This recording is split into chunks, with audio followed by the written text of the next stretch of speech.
नमस्कार।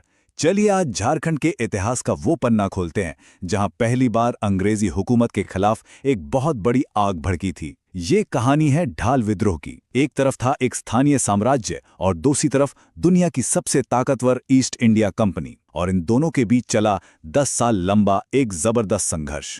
सोचिए, एक संधि, एक फरमान और 10 साल तक चलने वाला एक विद्रोह। ये तीनों चीजें आपस में जुड़ी हुई कैसे हो सकती हैं?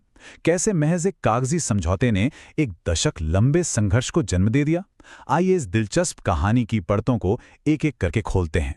तो कहानी का पहला हिस्सा, ब्रिटिश सत्ता का उदय, यानी वो दौर जब ईस्ट इंडिया कंपनी ने पहली बार झारखंड के जंगलों में अपनी दस्तक दी थी। ये सब शुरू हुआ 12 अगस्त 1765 से। इस दिन मुगल शासक शाह आलम द्वितीय ने ईस्ट इंडिया कंपनी को बंगाल, बिहार और उड़ीसा की दीवानी सौंप दी। अब दीवानी का मतलब क्या?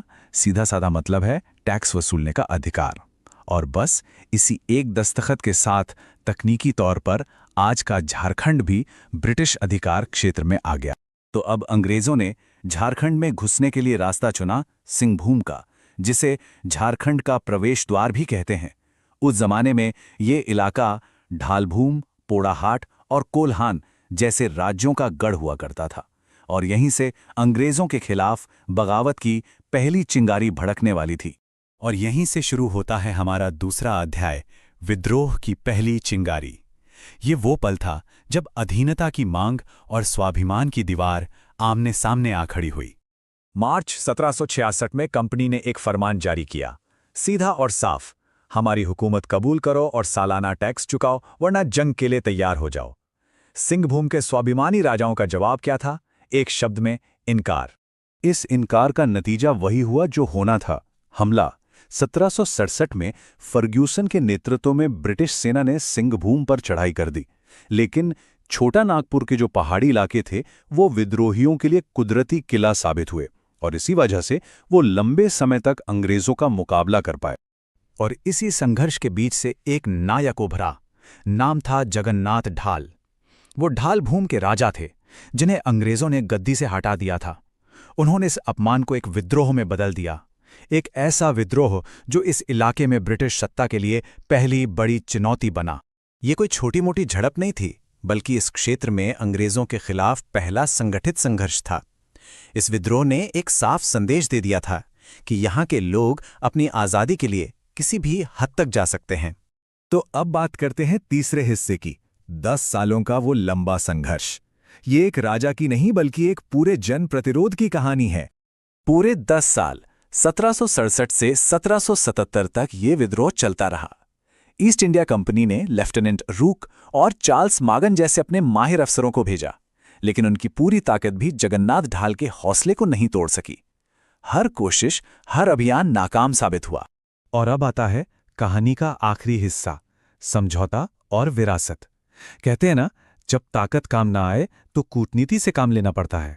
10 साल लड़ने के बाद अंग्रेजों को यह बात अच्छी तरह समझ आ गई थी कि इस लड़ाई को ताकत से नहीं जीता जा सकता। इसलिए उन्होंने अपनी रणनीति बदली, तलवार छोड़कर बातचीत का रास्ता अपनाया और एक राजनीतिक समाधान की तरफ कदम बढ़ाया। और नतीजा ये हुआ कि 1777 में ईस्ट इंडिया कंपनी को आखिरकार झुकना पड़ा। उन्होंने उसी जगन्नाथ ढाल को फिर से ढाल भूम का राजा मान लिया, जिसे उन्होंने खुद गद्दी से हटाया था। और इसी के साथ 10 साल से चल रहा ये लंबा विद्रोह खत्म हुआ। लेकिन हाँ, इस समझौते की एक कीमत थी। जगन्नाथ ढाल को अपना राज्य तो वापस मिल गया, पर बदले में उन्हें कंपनी को सालाना टैक्स देना पड़ा, और ये टैक्स हर साल बढ़ता गया। पहले साल 2000, दूसरे साल 3000 और तीसरे साल 4000 रुपए। तो इस पूरे विद्रोह की विरासत क्या है? देखिए, ये सिर्फ एक राजा की अपनी गद्दी बचाने की लड़ाई नहीं थी। नहीं, ये झारखंड में औपनिवेशिक शासन के खिलाफ पहला बड़ा और फैला हुआ जन प्रतिरोध था। इसने ये साबित कर दिया कि सिंहभूम के लोग अपनी आज़ादी के लिए किसी भी ताकत से टकराने का जज्बा रखते थे। सोचिए, एक ऐसा युद्ध जो लगभग 40 साल तक चला, फिर भी हमारी इतिहास की किताबों में इसका जिक्र तक नहीं मिलता। तो चलिए आज भारत के एक ऐसे ही भूले हुए अध्याय को खोलते हैं, 1769 का चुआड़ विद्रोह। ये ब्रिटिश ईस्ट इंडिया कंपनी के खिलाफ स्वशासन और सम्मान की एक जबरदस्त कहानी है। इस विद्रोह की कहानी पता है कहाँ से शुरू होती है? इसके नाम से ही, एक ऐसा नाम जिसके पीछे एक पूरी कहानी छिपी है, पर शायद वैसी नहीं जैसी हम सोच रहे हैं। चुवाड़ सुनने में थोड़ा अजीब लगता है ना? असल में ये सिर्फ एक नाम नहीं था, ये एक हथियार था। ये नाम उन विद्रोहियों ने खुद को नहीं दिया था। नहीं, ये तो ब्रिटिश समर्थक जमींदारों ने उन्हें एक गाली के तौर पर दिया था। इसका मतलब था लुटेरा या उपद्रवी।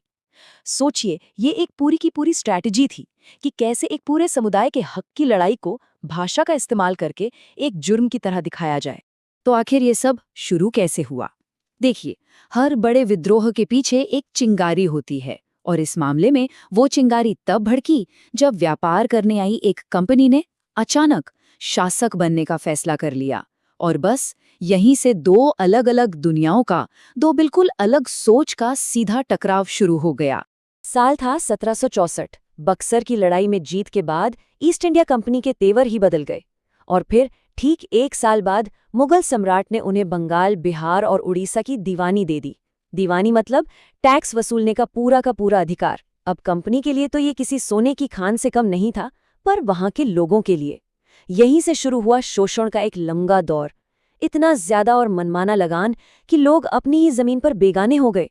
और 1769 आते आते लोगों के सब्र का बांध टूट गया। ये जो टकराव था ना, ये सिर्फ पैसों का नहीं था, ये सोच का टकराव था।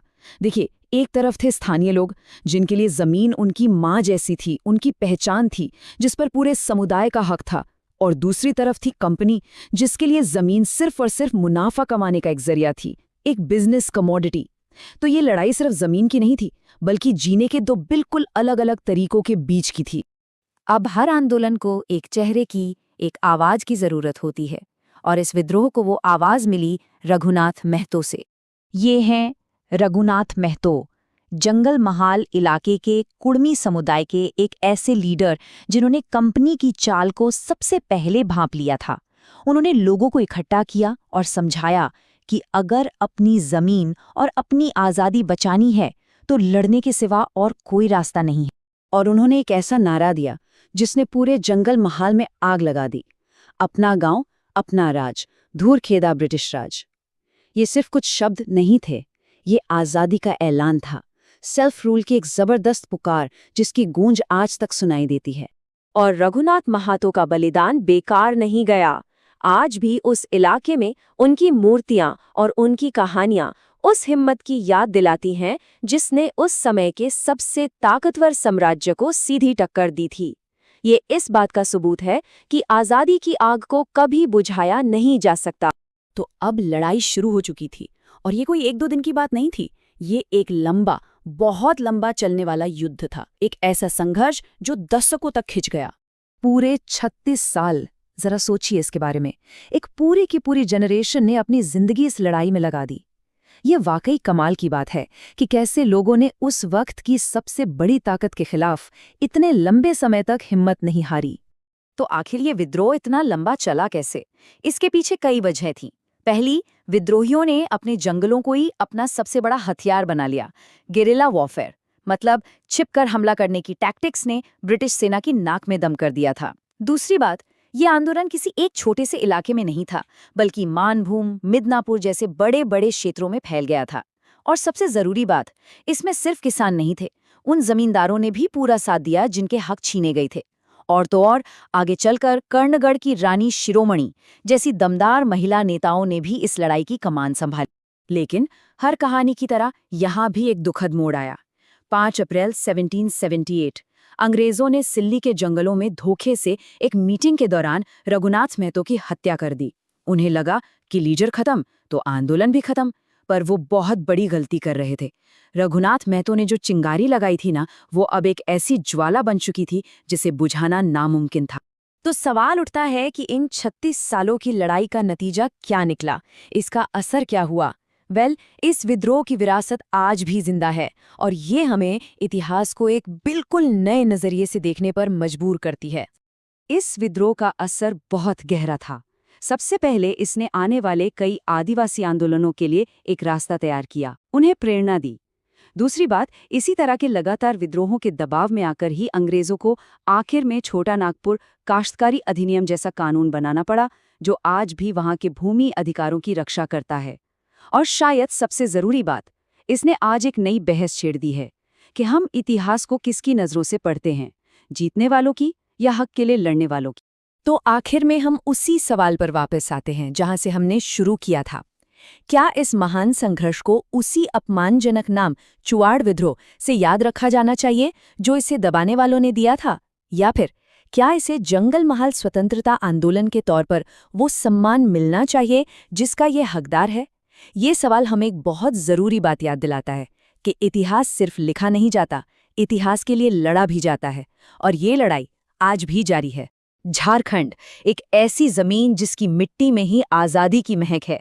आज हम सब मिलकर इसी धरती से निकली प्रतिरोध की एक ऐसी कहानी में उतरने वाले हैं, एक ऐसी कहानी जिसकी गूंज आज भी सुनाई देती है। सोचिए, साल है 1857।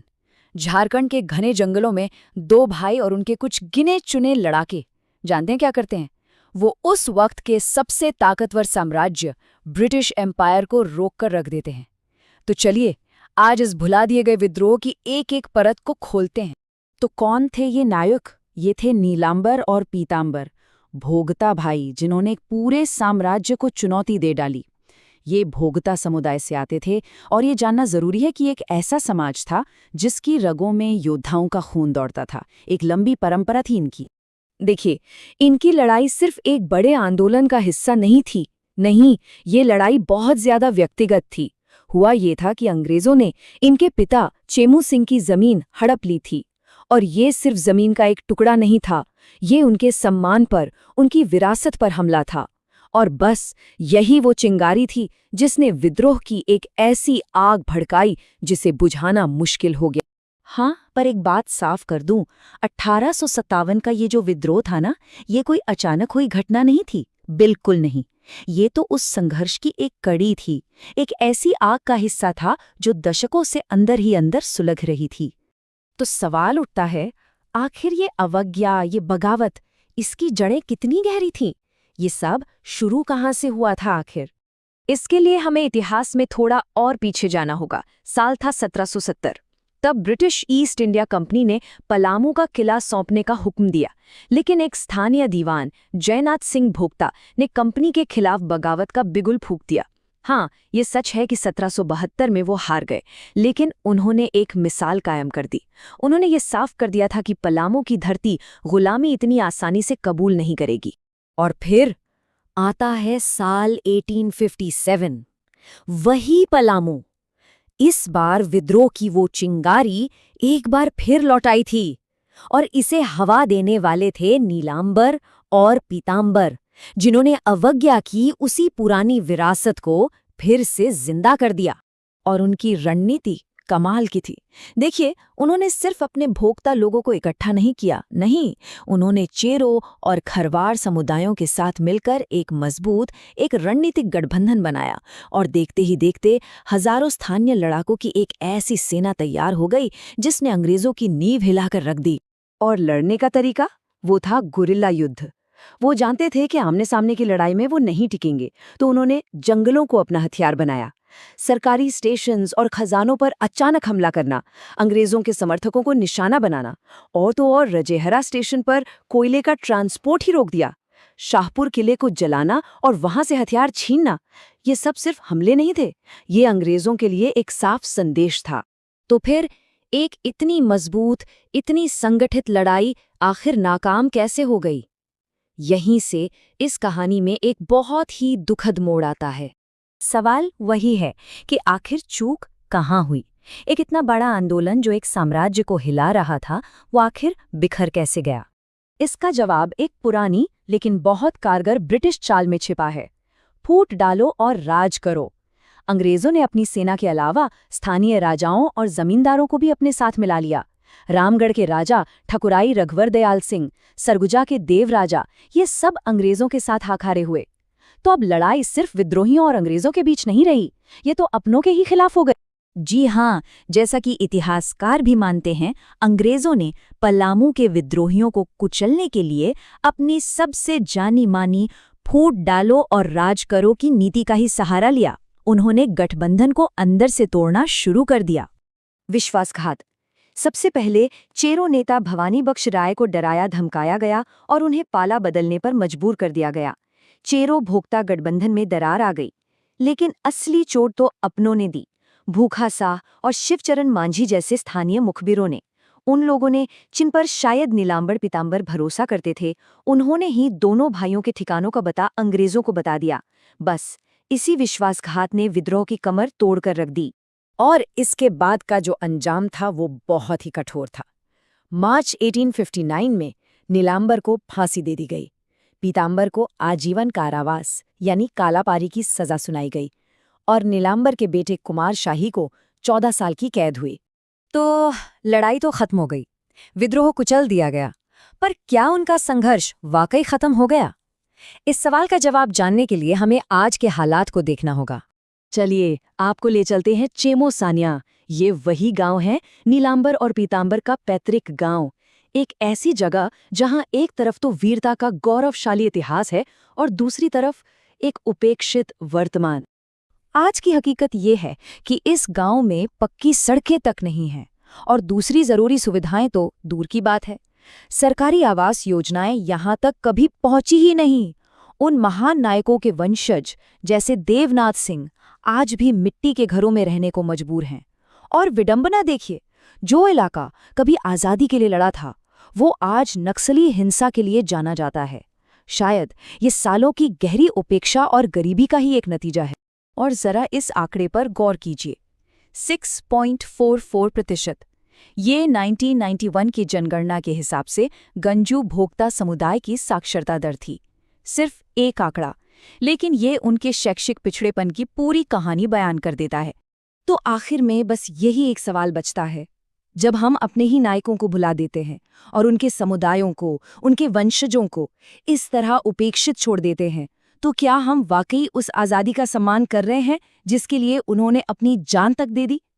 ये एक ऐसा सवाल है जो आज भी हम सबसे जवाब मांग रहा है। भारत में जब ब्रिटिश राज के खिलाफ लड़ाइयों की बात होती है तो कई बड़े बड़े नाम सामने आते हैं, पर कुछ कहानियां ऐसी भी हैं जो इतिहास की किताबों में कहीं खो सी गईं। आज हम एक ऐसी ही कहानी की पड़ताल करेंगे, एक बहुत ही जरूरी पर अक्सर भुलाई गई आदिवासी बगावत की। नाम है पहाड़िया विद्रोह। सोचिए जरा, क्या होता है जब किसी की सदियों पुरानी पवित्र जमीन को अचानक कोई आकर कह दे कि ये अब सरकारी संपत्ति है? यही सवाल इस पूरी कहानी की जड़ है। एक ऐसा सवाल जो सिर्फ जमीन का नहीं, बल्कि एक पूरे समुदाय के वजूद, उनकी पहचान, उनकी संस्कृति, हर चीज पर सवाल खड़ा कर देता है। तो आगे हम क्या क्या देखने वाले हैं? सबसे पहले जानेंगे कि ये पहाड़िया लोग कौन थे, फिर उनके विद्रोह के 4 अलग अलग फेजेस को समझेंगे। एक बहुत बहादुर रानी की कहानी भी है इसमें, और अंग्रेजों की उस डिवाइड एंड रूल वाली पॉलिसी को भी देखेंगे जिसे दामिने को कहा गया। और आखिर में ये भी देखेंगे कि ये लड़ाई आज भी कैसे चल रही है। तो चलिए शुरू करते हैं। तो चलिए सबसे पहले मिलते हैं इस कहानी के किरदारों से और उस जगह से जहां ये सब कुछ हुआ।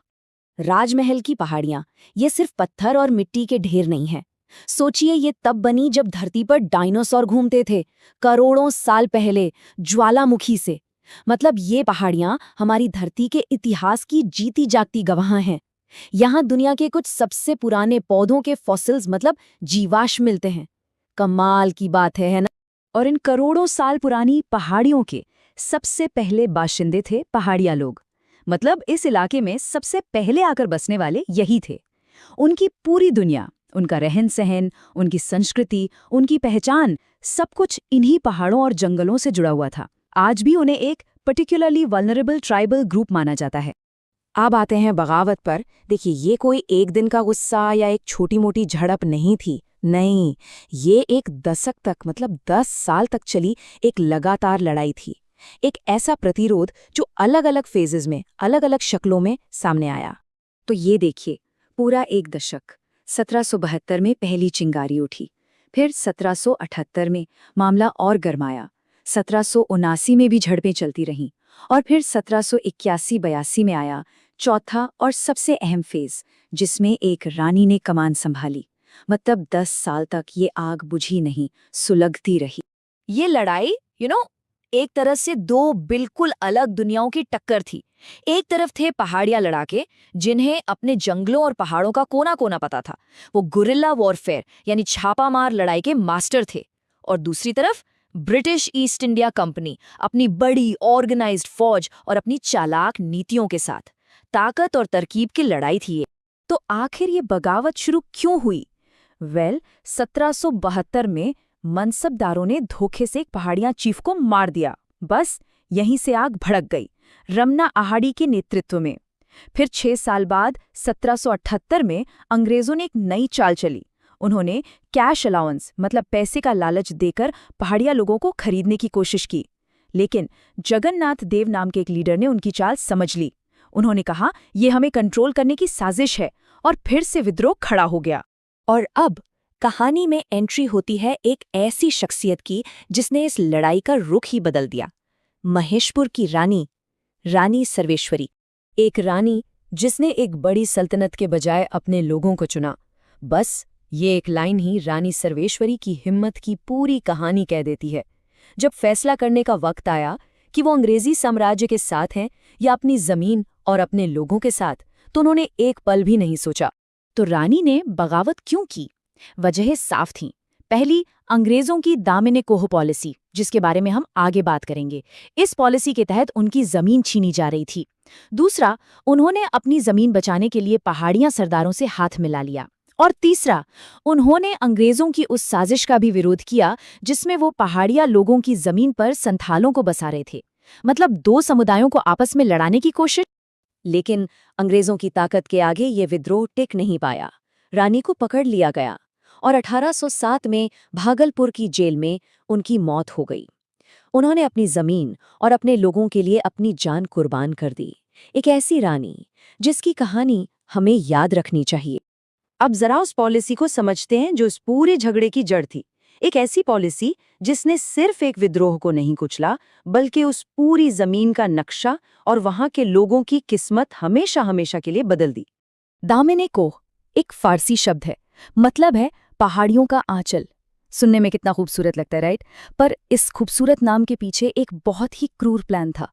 1824 में अंग्रेजों ने राजमहल की पहाड़ियों के एक बहुत बड़े हिस्से को बस एक लाइन खींचकर दामिने कोह का नाम दिया और ऐलान कर दिया कि अब ये सरकार की जमीन है। सोचिए, जिन लोगों की वो जमीन हजारों साल से थी, उनसे पूछा तक नहीं गया। तो ये पॉलिसी थी क्या? ये टेबल सब कुछ साफ कर देता है। एक तरफ अंग्रेजों के गोल, उन्हें टैक्स चाहिए था, विद्रोह को शांत करना था और अपने बिजनेस के लिए रास्ते सेफ रखने थे। और दूसरी तरफ इसका पहाड़िया लोगों पर असर। उनकी पुश्तैनी जमीन सरकारी हो गई, उनकी पारंपरिक जमीनें संथालों को दे दी गईं। नतीजा, उनकी रोजी रोटी और कल्चर दोनों पर हमला हुआ। ये डिवाइड एंड रूल का क्लासिक केस था। और अंग्रेज सिर्फ बंदूक के जोर पर काम नहीं कर रहे थे, वो दिमाग भी चला रहे थे। ऑगस्टस क्लीवलैंड नाम के एक अफसर ने एक प्लान बनाया, हिल असेंबली प्लान। इसमें उन्होंने क्या किया, कुछ पहाड़िया सरदारों को ही सैलरी और नौकरी का लालच देकर अपने साथ मिला लिया। मतलब उन्हीं के लोगों को उन्हीं के खिलाफ इस्तेमाल किया। विद्रोह को अंदर से तोड़ने की एक बहुत ही शातिर चाल। तो क्या ये कहानी वहीं खत्म हो गई? बिल्कुल नहीं। उस विद्रोह की, उस दामिने कोह की लकीरों की परछाई आज भी उस इलाके पर पड़ती है। लड़ाई का रूप बदल गया है, पर लड़ाई जारी है। ये बात सच में हैरान करती है कि करीब 200 साल पहले नक्शे पर खींची गई कुछ लाइनें आज भी वहां के लोगों की जिंदगी तय कर रही हैं। उनका आज और उनका कल सब कुछ उन लकीरों से जुड़ा है। तो आज का खतरा क्या है? आज अंग्रेज नहीं है, आज है अवैध माइनिंग, पत्थर का खनन। वही राजमहल की पहाड़ियां जो करोड़ों साल पुरानी हैं, उन्हें आज खोदा जा रहा है। इससे क्या हो रहा है? पहाड़िया लोगों की जमीन जा रही है, उनकी रोजी रोटी छिन रही है। वो जो करोड़ों साल पुराने फॉसिल्स हैं, वो तबाह हो रहे हैं। और तो और माइनिंग की धूल और केमिकल्स पास से बहने वाली गंगा नदी को भी जहरीला बना रहे हैं। मतलब पहाड़िया लोग आज अपने वजूद की एक नई लड़ाई लड़ रहे हैं। साहिबगंज कॉलेज के एक असिस्टेंट प्रोफेसर हैं, डॉक्टर रंजीत कुमार सिंह। उनकी एक बात आज की हालत को पूरी तरह से बयां करती है। वो कहते हैं, पहाड़ घट रहे हैं और पहाड़ियां भी। कितनी सीधी और कितनी दर्दनाक बात है ये। जैसे जैसे पहाड़ खत्म हो रहे हैं, उन पर जीने वाला समुदाय भी खत्म हो रहा है।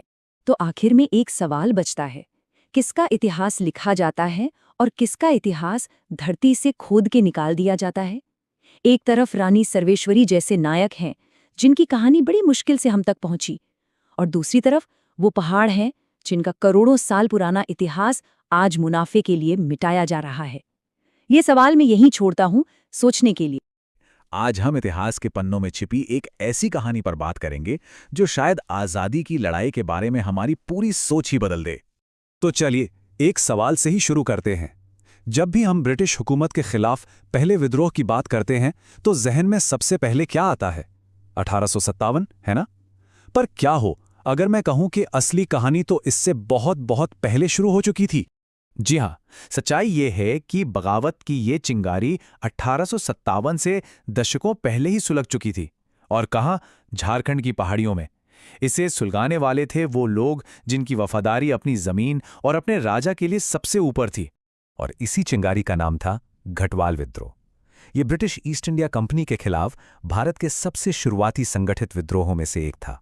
और आज हम इसकी कहानी में गहराई से उतरेंगे। अब देखिए, ये कहानी सीधे सीधे अंग्रेजों से शुरू नहीं होती है। इसकी जड़ें तो एक स्थानीय राज्य के अंदरूनी सत्ता संघर्ष में थीं। एक ऐसा झगड़ा जो बहुत जल्द एक बड़ा रूप लेने वाला था। और ये कोई मनगढ़ंत कहानी नहीं है। देखिए, ये जो 1779 का नक्शा है, ये हमें उस दौर के रामगढ़ राज्य में ले जाता है।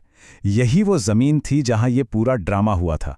ये हमें याद दिलाता है कि इतिहास हवा में नहीं, हमारी ही जमीन पर घटता है। तो इस सत्ता के खेल के बीच में दो लोग थे। एक तरफ थे रामगढ़ के राजा मुकुंद सिंह, जो गद्दी पर थे, और दूसरी तरफ उनके ही एक रिश्तेदार तेज सिंह, जिनकी ख्वाहिशें सिंहासन पर कब्जा करने की थीं। और बस इसी पारिवारिक झगड़े में ईस्ट इंडिया कंपनी को एक मौका दिख गया, अपने असर और कंट्रोल को बढ़ाने का एक सुनहरा मौका। तो उन्होंने सिर्फ बैठकर तमाशा नहीं देखा, बल्कि इस खेल में वो एक अहम खिलाड़ी बन गए। तो अब मैदान सज चुका था। एक तरफ थे राजा मुकुंद सिंह, जिनके साथ खड़ी थी उनकी वफादार घटवाल सेना और पड़ोस के राजा। और दूसरी तरफ थे तेज सिंह, जिन्हें खुला सपोर्ट मिल रहा था कैप्टन कैमिक और ब्रिटिश ईस्ट इंडिया कंपनी का। अब बात करते हैं इस कहानी के असली हीरो की, घटवालों की। जब उन्होंने देखा कि कोई बाहरी ताकत उनके राजा को हटाने की कोशिश कर रही है, तो वो भला चुप कैसे बैठते? तो सवाल ये है कि ये घटवाल आखिर थे कौन? देखिए, वो सिर्फ सिपाही नहीं थे, वो रामगढ़ की एक पारंपरिक मिलिशिया थे। मतलब उन्हें उनकी सेवाओं के बदले जमीनें मिलती थीं।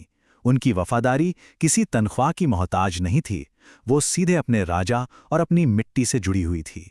तो फिर हुआ क्या? अक्टूबर 1772 में कैप्टन कैमक और तेज सिंह ने मिलकर दो तरफ से हमला बोल दिया। राजा मुकुंद सिंह को पीछे हटना पड़ा, लेकिन उनके वफादार घटवालों ने हिम्मत नहीं हारी। उन्होंने ब्रिटिश फौजों का डटकर मुकाबला किया। पर धीरे धीरे उन्हें एक कड़वी सच्चाई का एहसास होने लगा कि वो एक बहुत बड़ी ताकत से लड़ रहे हैं और अपने राजा को वापस गद्दी पर बिठाना लगभग नामुमकिन है। और इसी के साथ ये विद्रोह थम। तो हाँ, विद्रोह बिना किसी बड़ी आखिरी लड़ाई के ही खत्म हो गया। लेकिन इसका मतलब ये नहीं था कि विरोध खत्म हो गया था। नहीं, विरोध की आग अभी भी सुलग रही थी, बस अब उसका रूप बदलने वाला था। तो क्या इस विद्रोह को एक नाकामी माना जाए? बिल्कुल नहीं। असल में लड़ाई भले ही थम गई हो, लेकिन इसकी विरासत, इसका असर, वो तो अब बस शुरू ही हो रहा था। इसके बाद जो हुआ वो बहुत अहम था। तेज सिंह को अंग्रेजों ने राजा तो बना दिया, पर मुकुंद सिंह और उनके लोग चुप नहीं बैठे।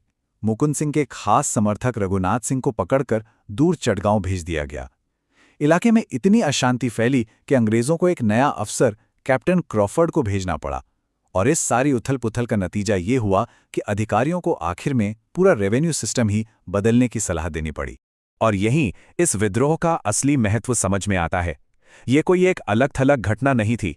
इस शुरुआती संघर्ष ने ही आगे चलकर होने वाले बड़े आदिवासी आंदोलनों जैसे संथाल, कोल और मुंडा विद्रोहों की नींव रखी। ये उस लंबी लड़ाई की पहली कड़ी थी। तो आखिर में ये सवाल हमारे सामने खड़ा होता है, जब हम इतिहास की इन भूली बिसरी कहानियों को सामने लाते हैं तो आज़ादी की लड़ाई की हमारी समझ कितनी बदल जाती है। यह हमें याद दिलाता है कि विरोध की कहानी किसी एक तारीख या एक घटना तक सीमित नहीं है, ये कहीं ज्यादा गहरी और पुरानी है। पलामू के घने जंगलों के बीच ना इतिहास के पन्नों में दबी हुई एक कहानी है। ये कहानी है हिम्मत की, स्वाभिमान की और एक ऐसे साम्राज्य की जिसने लगभग आधी सदी तक हार नहीं मानी। आज हम चेरो विद्रोह की इसी भूली बिसरी गाथा को फिर से जानेंगे। ये जो आप देख रहे हैं ये सिर्फ खंडहर नहीं है, ये वो निशान है जो बोलते हैं, ये वो पत्थर हैं जिन्हें सब याद है। ये पलामू के चेरो साम्राज्य के प्रतीक हैं, एक ऐसा साम्राज्य जिसने कभी घुटने टेकना सीखा ही नहीं। ये एक लाइन है ना, ये सब कुछ बता देती है कि कैसे हमारा इतिहास लिखा और पढ़ाया गया है। तो आज की ये जो हमारी पड़ताल है वो इसी खोए हुए इतिहास को फिर से खोजने की एक कोशिश है, उन नायकों की कहानी बताने की जिन्हें भुला दिया गया। तो इस 50 साल लंबे संघर्ष को हम 5 खास हिस्सों में समझेंगे। शुरुआत करेंगे जंगल के संरक्षकों से, फिर देखेंगे कैसे उनका राज्य बंट गया, कैसे जनता ने विद्रोह किया, फिर वो लंबा प्रतिरोध और आखिर में उनकी विरासत क्या रही। चलिए शुरू करते हैं। तो सबसे पहला सवाल तो यही है कि आखिर ये चेरो थे कौन? मतलब विद्रोह की ये आग भड़कने से पहले इनकी जड़ें और इनकी पहचान क्या थी? देखिए, इनकी जड़ें जुड़ी हैं पौराणिक ऋषि चैवन से, जो अपने जबरदस्त ज्ञान और जंगल की समझ के लिए जाने जाते थे। माना जाता है कि चेरो लोगों को जंगल और अपनी संस्कृति की रक्षा करने की प्रेरणा उन्हीं से मिली थी। मतलब वो सिर्फ विद्रोही नहीं थे, वो पलामू इलाके में अपनी पैतृक भूमि के एक तरह से कहें तो संप्रभु रक्षक थे। उनका शासन अपनी जमीन और लोगों की सुरक्षा पर टिका था, किसी बाहरी ताकत के दखल पर नहीं। अब देखिए, संघर्ष की शुरुआत बहुत दिलचस्प तरीके से हुई। ये लड़ाई सीधे सीधे अंग्रेजों के खिलाफ शुरू नहीं हुई थी, बल्कि एक अंदरूनी झगड़े के तौर पर शुरू हुई, जिसका अंग्रेजों ने बड़ी चालाकी से फायदा उठाया। तो हुआ ये कि सिंहासन के लिए 2 गुट बन गए थे। एक तरफ थे राजा चित्रजीत राय और उनके दीवान जयनाथ सिंह, जो अपनी आज़ादी बचाना चाहते थे, और दूसरी तरफ थे गोपाल राय, जिन्होंने गद्दी पाने के लिए ईस्ट इंडिया कंपनी से हाथ मिला लिया।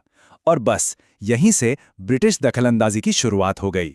इसके बाद घटनाएं बहुत तेजी से घटीं। 1770 में विद्रोह शुरू हुआ। 1771 की शुरुआत में ही कैप्टन जैकब कैमेक अपनी सेना लेकर पलामू पहुंच गया और उसी साल 1 जुलाई तक उन्होंने किला जीतकर अपने मोहरे गोपाल राय को राजा बना दिया। विद्रोह का पहला दौर तो खत्म हो गया, लेकिन संघर्ष अभी बाकी था। लेकिन कहानी यहीं खत्म नहीं हुई। लगभग 30 साल बाद ये संघर्ष एक राजघराने की लड़ाई से निकलकर आम जनता का विद्रोह बन गया। एक नई और ज्यादा भयानक आग जल चुकी थी। सवाल ये है कि भाई 30 साल की खामोशी के बाद आखिर ऐसा क्या हुआ कि संघर्ष फिर से भड़क उठा? इसका जवाब उस दौर के लोगों के दर्द में छिपा है। दूसरे विद्रोह की वजहें बिल्कुल अलग थीं। ये लड़ाई अब सिंहासन के लिए नहीं, बल्कि अपने अस्तित्व के लिए थी। खेती का संकट, बहुत ज्यादा टैक्स, जमींदारों का शोषण और रोजमर्रा की जिंदगी में अंग्रेजों का बढ़ता दखल, इन सब ने आम चेहरों लोगों में गुस्से की आग भड़का दी थी। और इस जन विद्रोह को एक नया नेता मिला। नाम था भूखन सिंह। साल 1800 में उन्होंने बिखरी हुई ताकतों को एक किया और अंग्रेजों के खिलाफ एक संगठित लड़ाई छेड़ दी। लेकिन अंग्रेजों ने इसका जवाब बहुत तेजी से और बहुत बेरहमी से दिया। कर्नल जोन्स की अगुवाई में एक मिलिट्री ऑपरेशन चला और 2 साल के अंदर 1802 में भूखन सिंह को पकड़कर फांसी दे दी गई। विद्रोह कुछ वक्त के लिए तो कमजोर पड़ गया, पर खत्म नहीं हुआ। अब हम इस संघर्ष के आखिरी दशक में आ गए हैं। इस दौर में अंग्रेजों ने चेरो साम्राज्य को जड़ से मिटाने के लिए एक बहुत ही सोची समझी एक सिस्टमैटिक रणनीति अपनाई। ये अंग्रेजों की एक बहुत ठंडी कैलकुलेटेड चाल थी। पहला कदम 1809 में एक पुलिस फोर्स बनाई ताकि विद्रोह को दबाया जा सके। दूसरा कदम 1813 में बकाया टैक्स का बहाना बनाकर राजा के पूरे राज्य की नीलामी कर दी। और आखिरी कदम 1815 में उस राज्य को एक बाहरी आदमी को बेचकर चेरो राजवंश को ही खत्म कर दिया। लेकिन इतना सब होने के बाद भी 1817 में लोगों ने एक आखिरी बार उठ खड़े होने की कोशिश की। इस बार चेरो जनता, पुराने जागीरदार और नए नेता सब एक साथ थे। लेकिन अंग्रेजों ने इसे कुचलने के लिए रफसेज नाम के एक खास तौर पर क्रूर अफसर को भेजा और 1819 आते आते पलामू की आज़ादी पूरी तरह से खत्म हो गई। तो इस आधी सदी के संघर्ष का मतलब क्या है? इसकी विरासत क्या है? हार के बावजूद ये कहानी आज भी उस जंगल में गूंजती है। 50 साल, ये नंबर अपने आप में बहुत कुछ कहता है। ये चेरू लोगों की हिम्मत और कभी हार ना मानने वाली इच्छा शक्ति का सबसे बड़ा सबूत है। ये कोई छोटी मोटी लड़ाई नहीं थी, ये पीढ़ियों तक चला एक लंबा और थका देने वाला संघर्ष था। उनकी विरासत उनके धनुष बाण में जिंदा है। ये सिर्फ एक हथियार नहीं था, बल्कि ये उनकी पहचान थे, उनकी आज़ादी की भावना का प्रतीक था। ये उस जिंदगी का प्रतीक था जिसकी वो रक्षा कर रहे थे। और ये कहानी हमें एक बहुत ज़रूरी सवाल पर लाके छोड़ देती है। चेरो की तरह प्रतिरोध की और कितनी कहानियां हैं जो आज भी इतिहास के पन्नों में कहीं छिपी हुई हैं और अपने सुने जाने का इंतजार कर रही हैं। क्या कभी ऐसे विद्रोह के बारे में सोचा है जिसका सबसे बड़ा हथियार कोई बंदूक या तलवार नहीं, बल्कि लोगों की अपनी आस्था और आत्मसुधार हो? आज हम इतिहास के एक ऐसे ही अनोखे अध्याय साफा होड़ आंदोलन की कहानी में उतरेंगे। सोचिए जरा, यही सवाल हमें 1870 के दशक के भारत में ले जाता है। उस दौर में एक समुदाय ने एक बड़ी सैन्य हार के बाद एक बिल्कुल ही अलग रास्ता चुना। एक ऐसा रास्ता जिसमें हथियारों को नहीं, बल्कि चरित्र को अपना सबसे बड़ा औजार बनाया गया था। तो चलिए समझते हैं इस आंदोलन को, जिसने एक सैन्य नाकामी के बाद संघर्ष का एक नया ही तरीका खोज निकाला। ये सिर्फ एक विद्रोह नहीं था, बल्कि ये आत्मशुद्धि और खोए हुए आत्मविश्वास को फिर से जगाने की एक जबरदस्त कोशिश थी। तो ये साफा होड़ आंदोलन, आखिर इसका मतलब क्या है? देखिए, इसका शाब्दिक अर्थ है सिंगबोंगा के प्रति समर्पण, जो संथाल जनजाति के प्रमुख देवता हैं। ये एक ऐसा आंदोलन था जिसका असल मकसद संथाल लोगों का धार्मिक और चारित्रिक तौर पर उत्थान करना था। लेकिन सवाल ये उठता है कि इस तरह के आंदोलन की जरूरत ही क्यों पड़ी? इसकी जड़ें कहाँ से आईं? इसे समझने के लिए हमें थोड़ा सा पीछे चलना होगा, उस वक्त में जब एक बड़ा सशस्त्र विद्रोह बुरी तरह नाकाम हो चुका था। हुआ ये था कि इससे पहले जो संथाल विद्रोह हथियारों के दम पर लड़ा गया था, उसे बेरहमी से कुचल दिया गया था। इस हार ने समुदाय को सिर्फ शारीरिक चोट नहीं दी, बल्कि उनका हौसला, उनका मनोबल सब कुछ तोड़कर रख दिया था। और यहीं पर कहानी में एक बहुत बड़ा मोड़ आता है। आंदोलन के भविष्य के नेता ने यह महसूस किया कि हार की असली वजह हथियारों की कमी नहीं, बल्कि आध्यात्मिक कमजोरी थी। उनका मानना था कि लोगों में धार्मिक भावना और आत्मबल की कमी ही उस विफलता की जड़ थी। इसी सोच के साथ एक दूरदर्शी नेता सामने आए, जिन्होंने एक बिल्कुल नया समाधान पेश किया। उनका नाम था लाल हेम्ब्रम, जिन्हें लोग बहुत सम्मान से लाल बाबा कहते थे। लाल बाबा की सोच बहुत साफ थी। उनका मानना था कि बाहरी दुश्मनों से लड़ने से पहले समुदाय को अपनी अंदरूनी कमजोरियों को दूर करना होगा, और इसीलिए उन्होंने अपना पूरा ध्यान चरित्र निर्माण और आत्मबल को बढ़ाने पर लगा दिया। हाँ, पर लाल बाबा इस मिशन में अकेले नहीं थे। उनके साथ पैका मुर्मू, पगान मरांडी और रसिक लाल सोरेन जैसे कई बड़े और प्रमुख सहयोगी जुड़े। ये वाकई में एक सामूहिक कोशिश थी। तो अब सवाल यह है कि वो रास्ता था क्या जिसका प्रस्ताव लाल बाबा ने रखा था? असल में उन्होंने अपने अनुयायियों के लिए खास जीवन शैली और कुछ नियम तय किए थे। देखिए, इस आंदोलन का नाम ही इसकी पूरी फिलॉसफी बता देता है। साफा होड़, ये दो शब्दों से मिलकर बना है। सफा मतलब स्वच्छ या पवित्र, और होर मतलब मनुष्य, यानी एक स्वच्छ मनुष्य बनने का रास्ता। तो एक स्वच्छ मनुष्य बनने के लिए अनुयायियों को एक सख्त आचार संहिता का पालन करना होता था। इसमें राम नाम का जाप करना, मांस और शराब को पूरी तरह से त्याग देना और पवित्रता के प्रतीक के तौर पर सफेद कपड़े, जनेऊ और माला पहनना शामिल था। लेकिन ये मत समझिए ये सब सिर्फ व्यक्तिगत सुधार के लिए था। नहीं, इसका एक बहुत बड़ा राजनीतिक मकसद भी था। लाल बाबा ने संथाल परगना इलाके में देशोद्धारक दल बनाया, एक ऐसा संगठन जिसकी बनावट कहते हैं कि आजाद हिंद फौज से प्रेरित थी। ये उनकी राष्ट्रवादी सोच का एक साफ संकेत। तो जब ये अनोखा आंदोलन चल रहा था, तो अंग्रेजी हुकूमत की क्या प्रतिक्रिया थी और इस आंदोलन की विरासत आज क्या है? चलिए देखते हैं। यहां पर ना दो अलग अलग दुनियाओं का टकराव साफ दिखता है। एक तरफ थे साफा होड़, जो शांति से राम नाम जप रहे थे और अपने आंगनों में तुलसी चौरा बना रहे थे, और दूसरी तरफ थी ब्रिटिश सरकार, जो इस आंदोलन के बढ़ते प्रभाव से इतनी डर गई कि उसने इन सीधी साधी धार्मिक प्रथाओं पर भी रोक लगा दी। और ऐसा नहीं है कि ये आंदोलन इतिहास की किताबों में ही दबकर रह गया। नहीं, इसकी विरासत आज भी जिंदा है। हाल ही में हुए एकेडमिक व्याख्यान इस बात का सबूत हैं कि इस पर आज भी चर्चा होती है। इसे पढ़ा और समझा जाता है।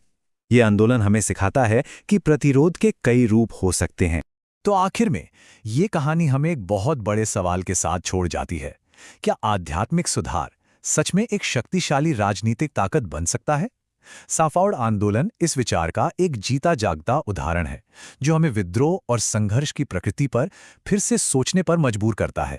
सोचिए जरा, एक ऐसा संघर्ष जो 1-2 साल नहीं बल्कि पूरे 40 साल तक चला हो, एक पीढ़ी से दूसरी पीढ़ी तक।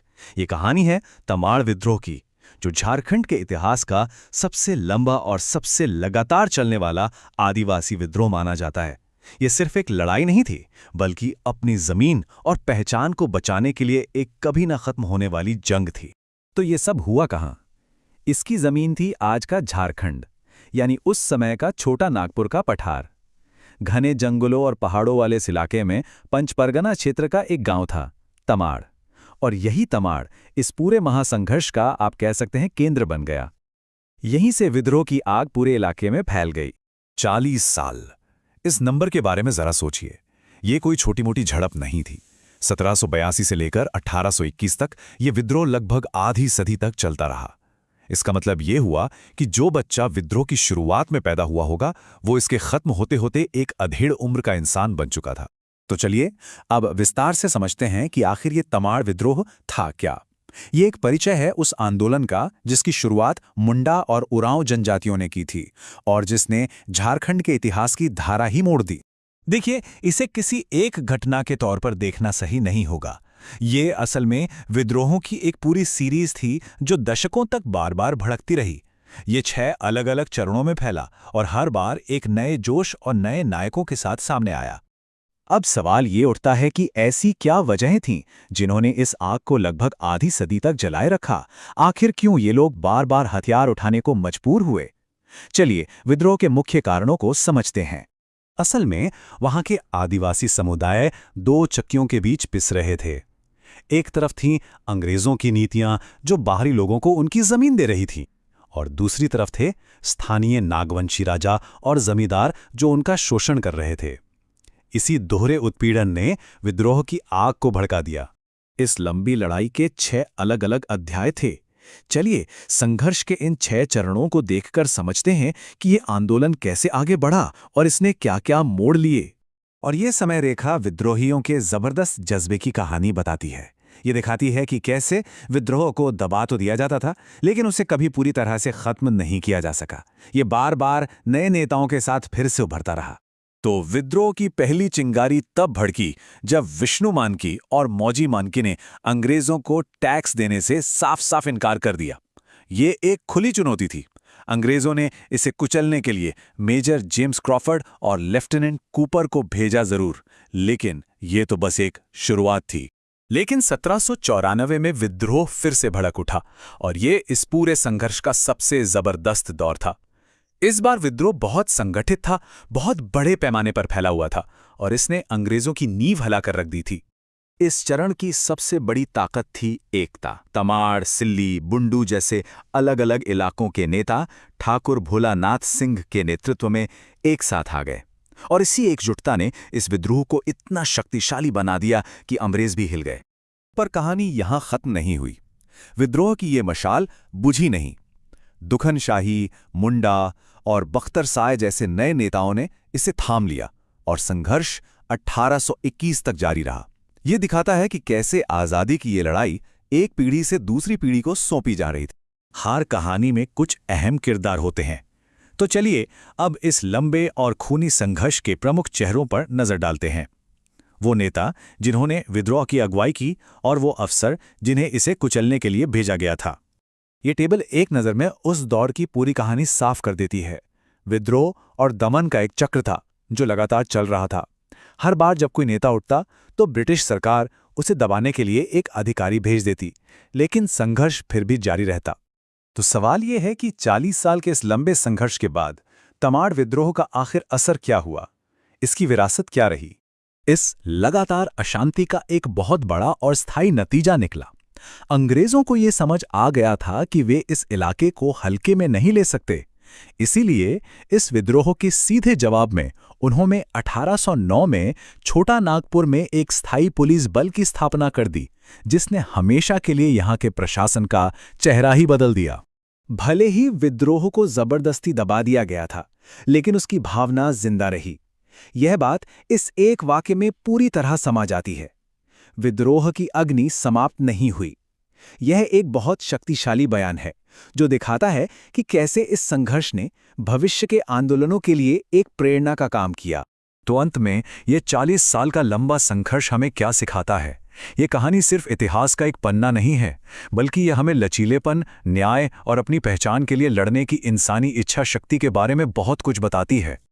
चलिए आज इतिहास के पन्नों को थोड़ा पलटते हैं और एक ऐसी कहानी निकालते हैं जिसे अक्सर नजरअंदाज कर दिया जाता है।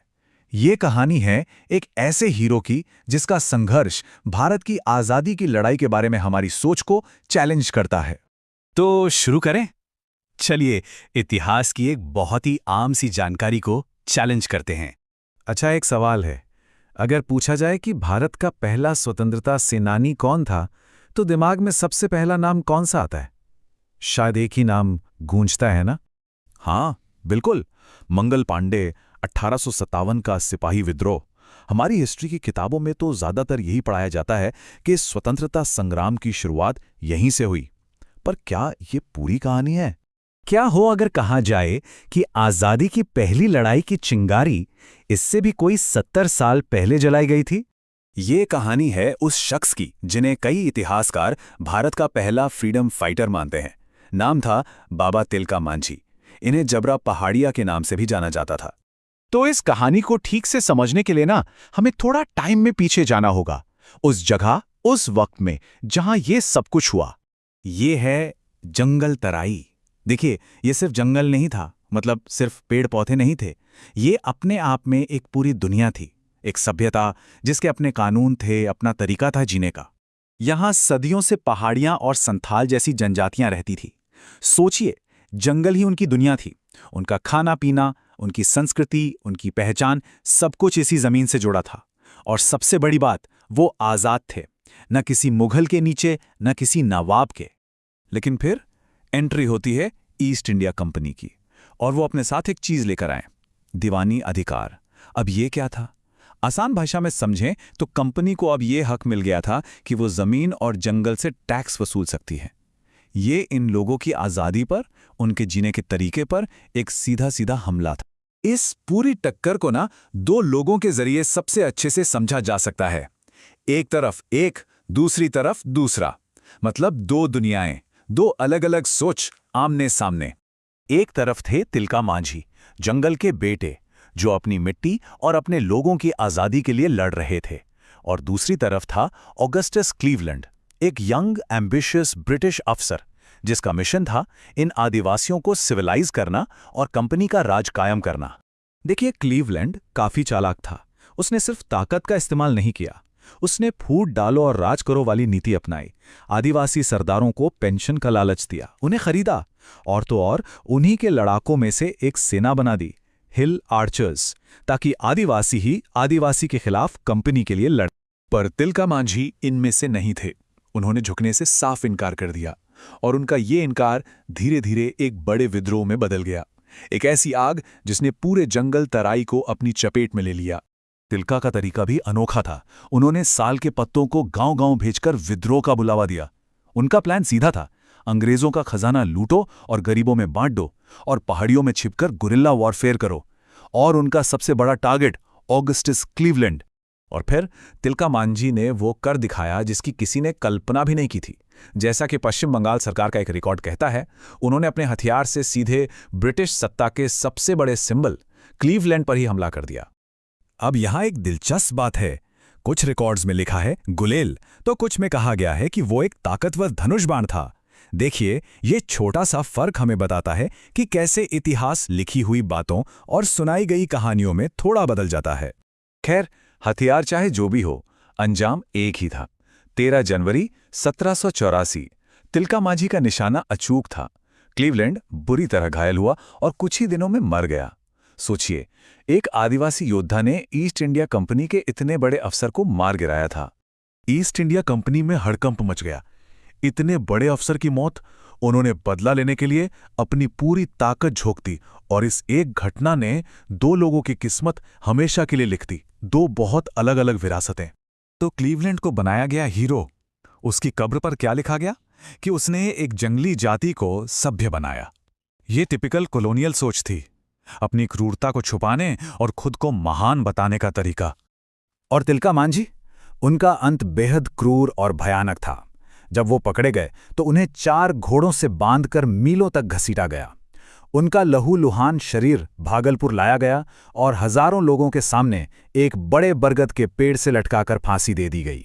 अंग्रेज एक मैसेज देना चाहते थे कि बगावत का अंजाम यही होगा।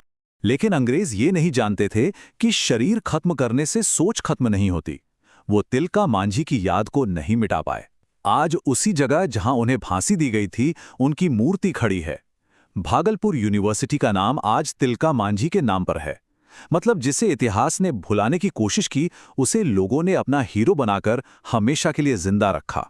तो तिलका मांझी की ये कहानी ना हमें एक बहुत ज़रूरी सवाल पर लाके छोड़ देती है कि हम जो इतिहास पढ़ते हैं वो आखिर किसकी कहानी है। और ऐसी कितनी ही कहानियां हैं जो आज भी इतिहास के पन्नों में कहीं दबी हुई हैं, अपने सुने जाने का इंतजार कर रही हैं। आज हम भारत में प्रतिरोध की एक ऐसी कहानी को समझने वाले हैं जिसके बारे में शायद बहुत ज्यादा लोग नहीं जानते। और ये कहानी सीधे तौर पर अधिकारों के लिए आज भी चल रहे एक संघर्ष से जुड़ी हुई है। तो चलिए इस विषय की गहराई में उतरते हैं। जरा सोचिए, 19वीं सदी का वक्त है। एक तरफ है दुनिया की सबसे ताकतवर सेना और दूसरी तरफ तीर कमानी लिए कुछ आदिवासी योद्धा। ये एक ऐसे भूले बिसरे संघर्ष का सीन है जिसने उस वक्त ब्रिटिश हुकूमत की नींव तक हिला दी थी। और इस कहानी के हीरो हैं पोटो हो। अब देखिए, जो बात उनके विद्रोह को खास बनाती है वो ये है कि ये 1857 के मशहूर संग्राम से भी 2 दशक पहले 1837 में हुआ था। मतलब ये प्रतिरोध की एक बहुत लंबी विरासत का हिस्सा था। पोटो हो सिर्फ एक योद्धा नहीं थे, बल्कि एक बहुत ही शानदार रणनीतिकार थे। उन्हें पता था कि अंग्रेजों की मिलिट्री पावर कितनी ज्यादा है, इसीलिए उन्होंने एक लंबी लड़ाई के लिए अपने लोगों को तैयार किया। आप देख सकते हैं, संदेश भेजने के लिए तीरों का इस्तेमाल करने से लेकर जंगल में खाना पीना जमा करने तक उनकी प्लानिंग कितनी सोची समझी थी। तो 19 नवंबर 1837 को सेरेंगिया घाटी में पोटोहरे के योद्धाओं ने ब्रिटिश सेना पर घात लगाकर हमला कर दिया। उन्हें शुरुआत में कामयाबी तो मिली, लेकिन इसके बाद अंग्रेजों ने बहुत क्रूरता से बदला लिया। उन्होंने गांव के गांव जला दिए और सारा अनाज लूट लिया। और फिर 1 जनवरी 1838 को बिना किसी ट्रायल के, बिना किसी मुकदमे के पोटो हो और उनके साथियों को फांसी दे दी गई। और तो और ब्रिटिश एजेंट कैप्टन विल्किंसन लोगों में खौफ पैदा करने के लिए खुद हाथी पर चढ़कर फांसी की निगरानी करने आया था। पोटो हो की ये कहानी हमें एक बहुत ज़रूरी सवाल पर लाती है। आखिर उन्होंने किस खास ज़मीन के लिए इतनी बड़ी लड़ाई लड़ी और अपनी जान तक दे दी। चलिए अब उस क्षेत्र को समझते हैं जो इस पूरी कहानी के सेंटर में है, कोल्हान। तो ये जो नक्शा दिख रहा है, इसमें कोल्हान दक्षिणी झारखंड में है।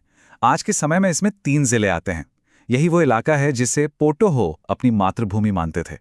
अच्छा, ये कोल्हान नाम का मतलब ही इस जमीन की पूरी पहचान बता देता है। कोल, ये शब्द अंग्रेज आदिवासी समुदायों के लिए इस्तेमाल करते थे, और हान जिसका हो भाषा में मतलब है लोग। तो कोल्हान का मतलब हुआ हो लोगों की भूमि। ये नाम सीधे सीधे इस भूमि को पोटो हो की जनजाति से जोड़ता है। अब इस पूरे संघर्ष की जड़ को समझने के लिए हमें आदिवासी अधिकारों के 2 सबसे जरूरी पिलर्स को देखना होगा। तो समझने वाली बात यह है कि ये लड़ाई सिर्फ कल्चर बचाने या सिर्फ गरीबी मिटाने के बारे में नहीं है। ये 2 चीजें आपस में बहुत गहराई से जुड़ी हुई हैं। एक, अपनी अलग पहचान, अपनी भाषा, अपने रीति रिवाज को बनाए रखने का अधिकार, और दूसरा, उसी पहचान के साथ आर्थिक रूप से आगे बढ़ने का अधिकार। एक के बिना दूसरा अधूरा है। चलिए अब देखते हैं कि ये जो पुराना संघर्ष था और ये जो अधिकारों की बात थी, ये सब कैसे एक अलग राज्य के लिए एक मॉडर्न पॉलिटिकल मूवमेंट से जुड़ गए। ये सफर कोई 1-2 दिन का नहीं था, दशकों तक चला।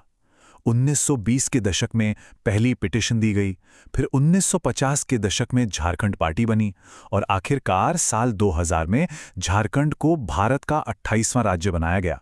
लेकिन यहाँ एक बहुत बड़ी और जरूरी बात सामने आती है। जब तक आदिवासी पहचान के नाम पर यह राज्य बना, तब तक राज्य की कुल आबादी में आदिवासी सिर्फ 26.3% ही रह गए थे। वो अपने ही राज्य में एक माइनॉरिटी बन चुके थे। और यहीं से एक बहुत गंभीर सवाल उठता है, क्या एक अलग राज्य बना लेना ही काफी था? क्या अधिकारों की लड़ाई सच में जीत ली गई थी? तो अब जरा आंकड़ों में उतरते हैं। देखते हैं कि राजनीतिक जीत के बाद जमीन पर सामाजिक और आर्थिक तरक्की हुई या नहीं। ये आंकड़े राज्य बनने से ठीक पहले के हैं और ये साफ दिखाते हैं कि आदिवासी आबादी का जो कंजम्पशन लेवल था, यानी वो कितना खर्च कर पा रहे थे, वो बाकियों के औसत से काफी कम था। चलिए अब 2001 के मतलब राज्य बनने के ठीक बाद के लिटरेसी के आंकड़ों को देखते हैं। उस समय पूरे झारखंड की एवरेज लिटरेसी रेट थी 53.6%। लेकिन जैसे ही हम खास तौर पर आदिवासी समुदाय को देखते हैं तो ये आंकड़ा सीधा गिरकर 40.7% पर आ जाता है। मतलब राज्य के एवरेज से लगभग 13% कम। और सबसे ज्यादा चौंकाने वाला आंकड़ा ये है, आदिवासी महिलाओं में लिटरेसी रेट थी सिर्फ 27.2%। ये राज्य के औसत से लगभग आधी है। ये शिक्षा के मामले में एक बहुत गहरी खाई को दिखाता है। ये चार्ट इस असमानता को और भी साफ साफ दिखा रहा है। आप देख सकते हैं कि स्टेट एवरेज, ट्राइबल एवरेज और फिर ट्राइबल वुमेन की लिटरेसी रेट के बीच का फासला कितना बड़ा है। हर लेवल पर एक बहुत बड़ी गिरावट है। तो अंत में ये सारी बातें हमें वापस पोटोहो की विरासत पर ले आती हैं और ये सोचने पर मजबूर करती हैं कि उनकी लड़ाई आज के समय में क्या मायने रखती है। देखिए, लड़ाई का चेहरा जरूर बदल गया है। पोटोहो ने जमीन और अपनी लाइफस्टाइल बचाने के लिए कॉलोनियल रूल से लड़ाई लड़ी।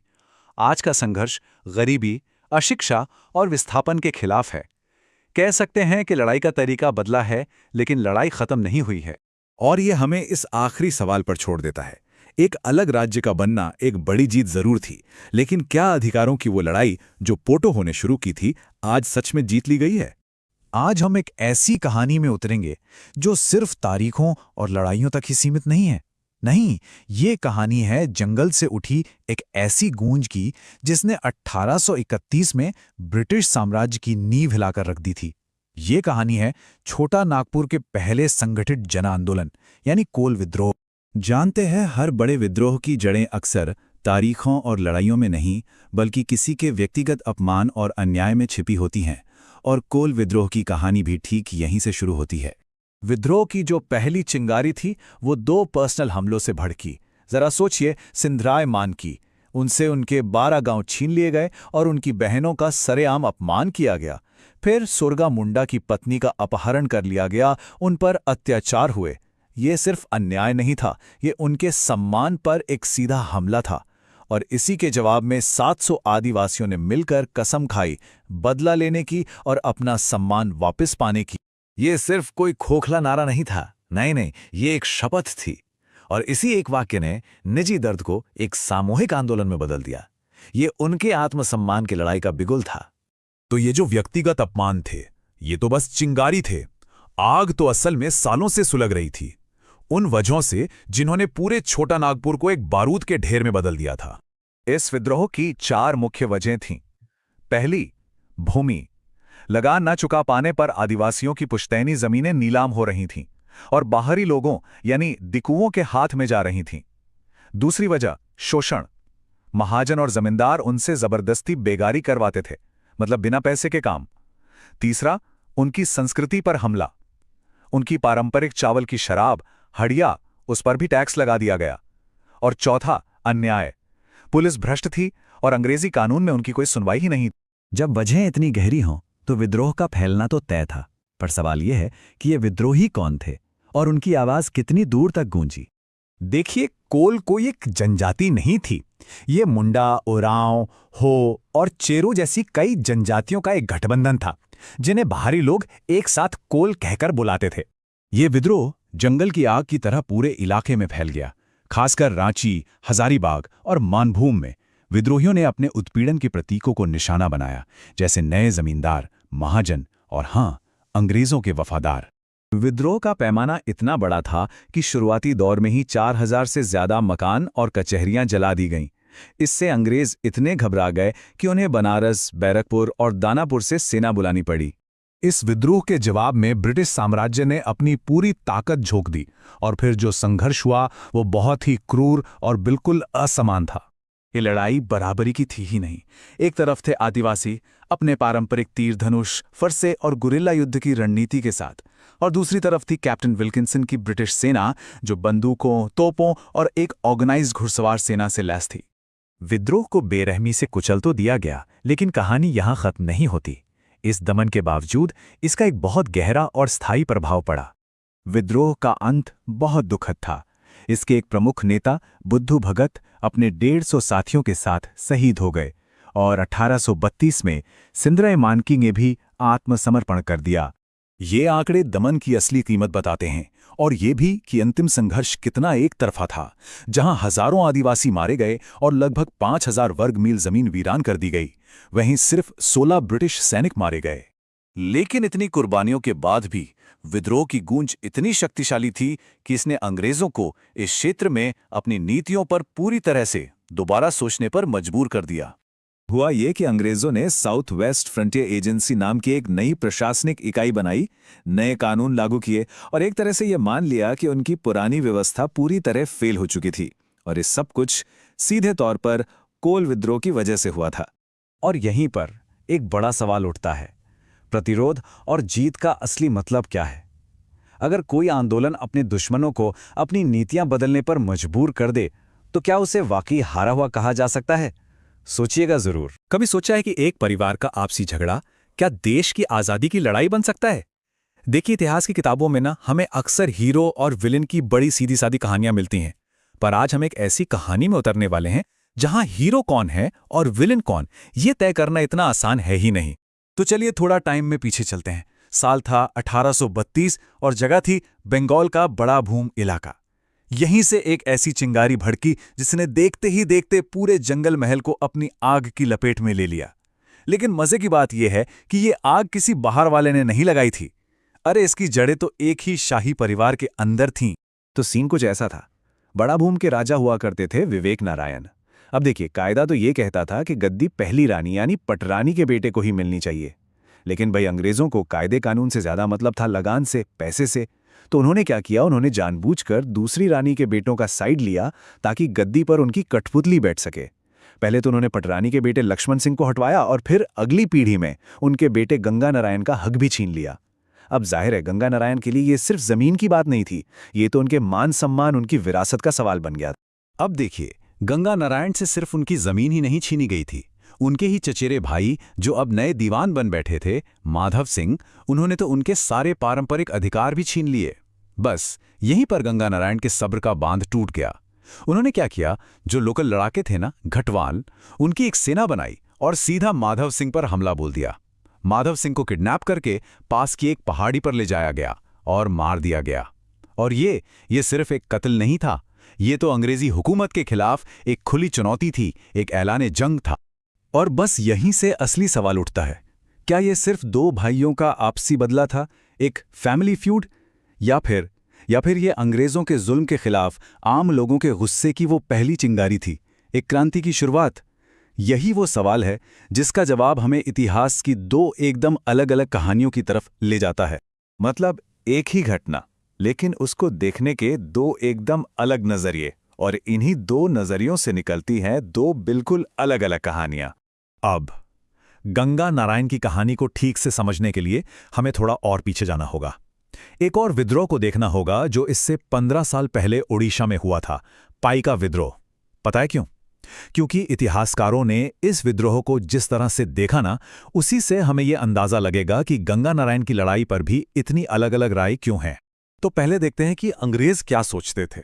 उनके कमिश्नर ने अपनी रिपोर्ट में लिखा कि यह विद्रोह कुछ नहीं, बस कुछ नाराज लोग हैं जो बदला लेना चाहते हैं। उनका एक हंगामा है, मतलब उनकी नज़र में ये कोई बड़ी क्रांति व्रांति नहीं थी, ये तो बस एक छोटी सी लोकल प्रॉब्लम थी जिसे वो आसानी से दबा सकते थे। तो देखा फर्क कितना बड़ा है। एक तरफ अंग्रेज हैं जिनके लिए ये कुछ बर्बर लोगों का एक छोटा मोटा दंगा था, और दूसरी तरफ हैं भारतीय राष्ट्रवादी जिनके लिए ये आज़ादी की पहली लड़ाई थी, जिसमें समाज के हर तबके के देशभक्त शामिल थे। एक ही घटना, लेकिन कहानियां दो। दूसरी तरफ जो राष्ट्रवादी इतिहासकार थे, उन्होंने इस विद्रोह को एक बिल्कुल ही अलग दर्जा दिया। कुछ ने तो यहां तक कह दिया कि अरे इसी को भारत का पहला स्वतंत्रता संग्राम मानना चाहिए।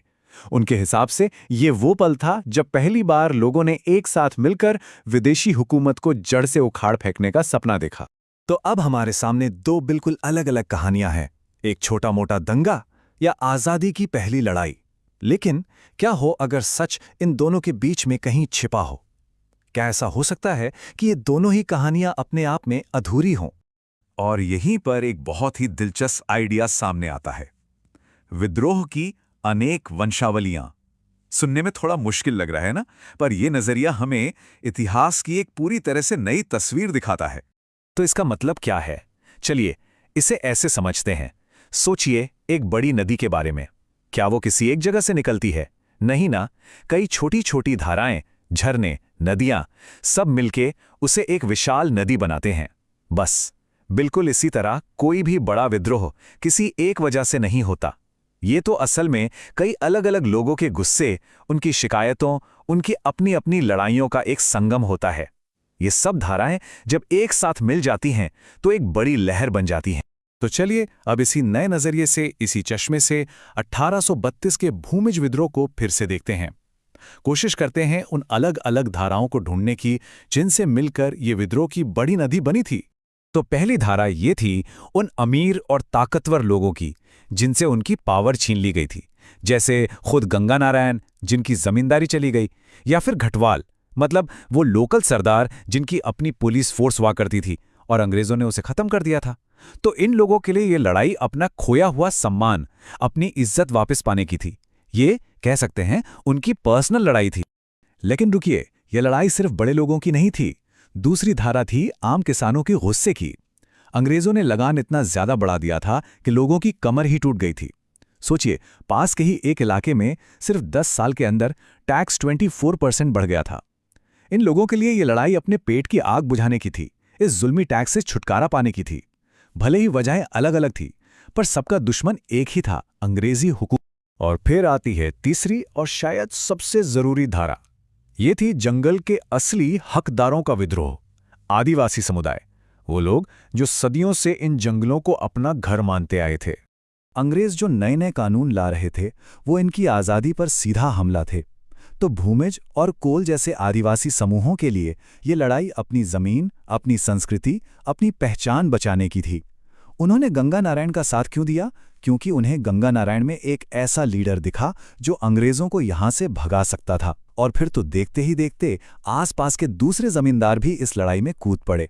अब ये मामला सिर्फ एक परिवार के झगड़े का नहीं रह गया था, ये पूरे इलाके की लड़ाई बन चुका था।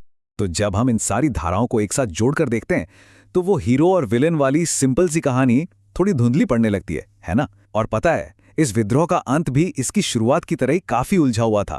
ये विद्रोह इतना ज्यादा फैल गया कि अब अंग्रेज इसे नजरअंदाज नहीं कर सकते थे। जिस चीज को वो एक छोटी मोटी लोकल गड़बड़ी मानकर चल रहे थे, उसे दबाने के लिए उन्हें पूरी की पूरी फौज भेजनी पड़ी। और यही इस बात का सबसे बड़ा सबूत था कि यह विद्रोह उनके राज के लिए एक बहुत बड़ा खतरा बन चुका था। और इसका अंत देखिए कितना अजीब है। गंगा नारायण, जिन्हें कई लोग आज भी हीरो मानते हैं, वो अंग्रेजों से लड़ते हुए नहीं मारे गए। नहीं, उन्हें एक दूसरे हिंदुस्तानी राजा ने ही मार डाला जो उनका दुश्मन था। उनकी मौत के बाद अंग्रेजों ने एक बड़ा सबक सीखा। उन्होंने पूरे इलाके का नक्शा ही बदल डाला, जंगल महल जिले को ही खत्म कर दिया ताकि भविष्य में फिर कभी ऐसा कोई विद्रोह सिर न उठा पाए। तो विद्रोह तो दबा दिया गया, लेकिन वो उस इलाके का नक्शा हमेशा हमेशा के लिए बदल गया। तो घूम फिर कर हम वापस उसी सवाल पर आ जाते हैं, ये एक पारिवारिक झगड़ा था, एक क्रांति थी, या फिर बहुत सारी छोटी छोटी लड़ाइयों का एक संगम? शायद इसका कोई एक सीधा सा जवाब है ही नहीं। और सच कहूं तो शायद यही बात इतिहास को इतना दिलचस्प बनाती है। ये हमें सिखाता है कि जब कहानियों में कोई क्लियर कट हीरो या विलेन नहीं होता, तब हमें अपने अतीत को और यहाँ तक कि खुद को भी समझने का एक ज्यादा गहरा, एक नया नजरिया मिलता है। आज हम एक ऐसी कहानी में उतरेंगे जो सिर्फ इतिहास का एक पन्ना नहीं है। ये कहानी है बिरसा मुंडा के उलगुलान की, एक ऐसी क्रांति की जो हमें बताती है कि जब किसी समुदाय की पहचान पर हमला होता है तो वो कैसे जवाब देता है। तो सबसे पहले ये समझते हैं कि ये शब्द उलगुलान, इसका मतलब क्या है। इसका मतलब है भारी उथल-पुथल। ये सिर्फ एक विद्रोह का नाम नहीं था, ये एक पूरी दुनिया के बिखरने की आवाज थी, एक गहरी पीड़ा थी। तो सवाल ये है कि आखिर ये उथल-पुथल हुई क्यों? इसे समझने के लिए हमें थोड़ा पीछे चलना होगा, उस दुनिया में जो इस संकट से पहले मुंडा लोगों की हुआ करती थी। देखिए, यहाँ पर दो बिल्कुल अलग दुनियाओं का टकराव हो रहा था। एक तरफ थी मुंडा लोगों की खुंड-कट्टी व्यवस्था, जहां जमीन किसी एक की नहीं बल्कि पूरे कबीले की होती थी। जमीन उनके लिए सिर्फ एक टुकड़ा नहीं थी, वो एक पवित्र बंधन था। और दूसरी तरफ थी ब्रिटिश व्यवस्था, जो जमीन को सिर्फ खरीदने बेचने की चीज मानती थी, जिसके लिए कागज और दस्तावेज चाहिए थे। और इसी टकराव ने मुंडा समाज की जड़ों को हिला कर रख दिया। और फिर आए दिकू। ये कौन थे? ये बाहरी लोग थे, साहूकार, व्यापारी, जमींदार। और इनके आने से सिर्फ जमीनें नहीं गई, इनके साथ आया कर्ज, विस्थापन और एक बहुत ही क्रूर प्रथा जिसे बेट बेगारी कहते थे, मतलब जबरदस्ती मजदूरी, जिसने लोगों से सिर्फ उनका काम ही नहीं, उनका सम्मान भी छीन लिया। तो जब चारों तरफ इतना अंधेरा था, इतनी निराशा थी, तभी एक उम्मीद की किरण नजर आई। ये कहानी है एक ऐसे इंसान की जो सिर्फ एक योद्धा नहीं बल्कि अपने लोगों के लिए आशा का दूसरा नाम बन गया। बिरसा मुंडा का ये जो सफर था, ये रातों रात नहीं हुआ। शुरुआत में वो एक मरहम लगाने वाले के तौर पर जाने गए। कहानियां फैलने लगीं कि उनमें बीमारियां ठीक करने की चमत्कारी शक्ति है। इसके बाद वो एक उपदेशक बने, लोगों को एक बेहतर, साफ सुथरा जीवन जीने की सीख दी। और फिर उन्होंने एक बड़ी घोषणा की कि उन्हें भगवान ने अपने लोगों को बचाने के लिए भेजा है। और इसी के साथ वो बन गए उलगुलान के सबसे बड़े नेता। और फिर वो पल आया जिसने सब कुछ बदल दिया। बिरसा ने ऐलान किया कि वो अब सिर्फ एक आम इंसान नहीं है, वो है धरती आबा, यानी इस धरती के पिता। ये सिर्फ एक नाम नहीं था, ये उनके लोगों की पूरी उम्मीद का, उनकी जमीन से जुड़े रिश्ते का प्रतीक था। तो अब ये जो आध्यात्मिक आंदोलन था, ये एक असली विद्रोह में कैसे बदला? चलिए देखते हैं उस उलगुलान को जिसने इतिहास बदल दिया। साल था 1899, आखिरी महीने चल रहे थे। रातों को छिप-छिप कर बैठकें होने लगी। और फिर क्रिसमस की शाम को विद्रोह की पहली चिंगारी भड़की। चर्चों और मिशन घरों पर हमले शुरू हो गए। बात यहीं नहीं रुकी। 5 जनवरी 1900 को विद्रोहियों ने एक कांस्टेबल को मार डाला। और फिर आई वो तारीख, 9 जनवरी।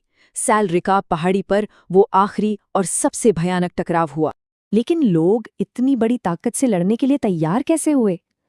बिरसा के शब्दों में जादू था। उन्होंने अपने लोगों से एक वादा किया था कि दुश्मनों की बंदूकें और गोलियां पानी बन जाएंगी। सोचिए, इस एक लाइन ने लोगों के अंदर से डर निकालकर उसे हिम्मत में बदल दिया। उन्हें लगा कि वो अजेय हैं। तो इस उलगुलान का मकसद क्या था? लक्ष्य बिल्कुल साफ थे। पहला, दिकुओं को भगाना, यानी उन सभी बाहरी लोगों को। दूसरा, ब्रिटिश सरकार को उखाड़ फेंकना। तीसरा, अपनी जमीनें और अपने अधिकार वापस लेना। और सबसे बड़ा सपना, एक आजाद मुंडा राज की स्थापना करना।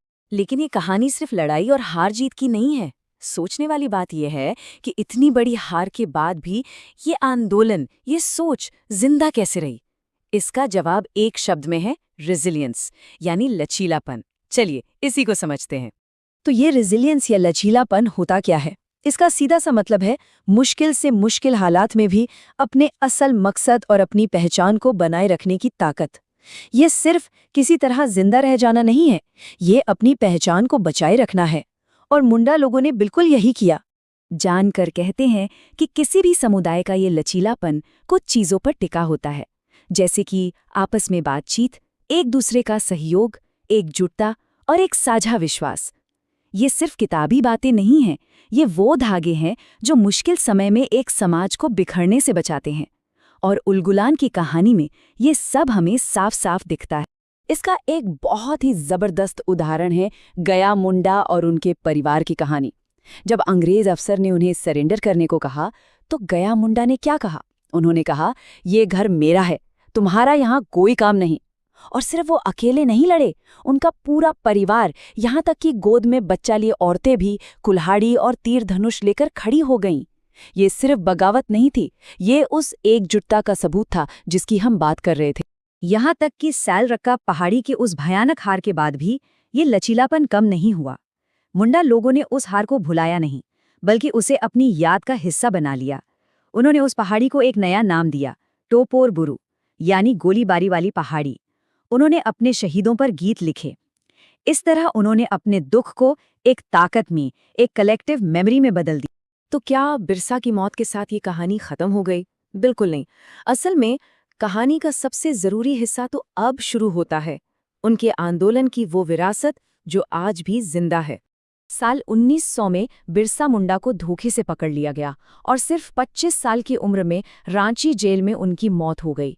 लेकिन जैसा कहते हैं ना, आप इंसान को मार सकते हैं, उसके विचार को नहीं। बिरसा के साथ भी यही हुआ। उनकी मौत के सिर्फ 8 साल बाद एक ऐसा साल आया जिसने सब कुछ बदल कर रख दिया।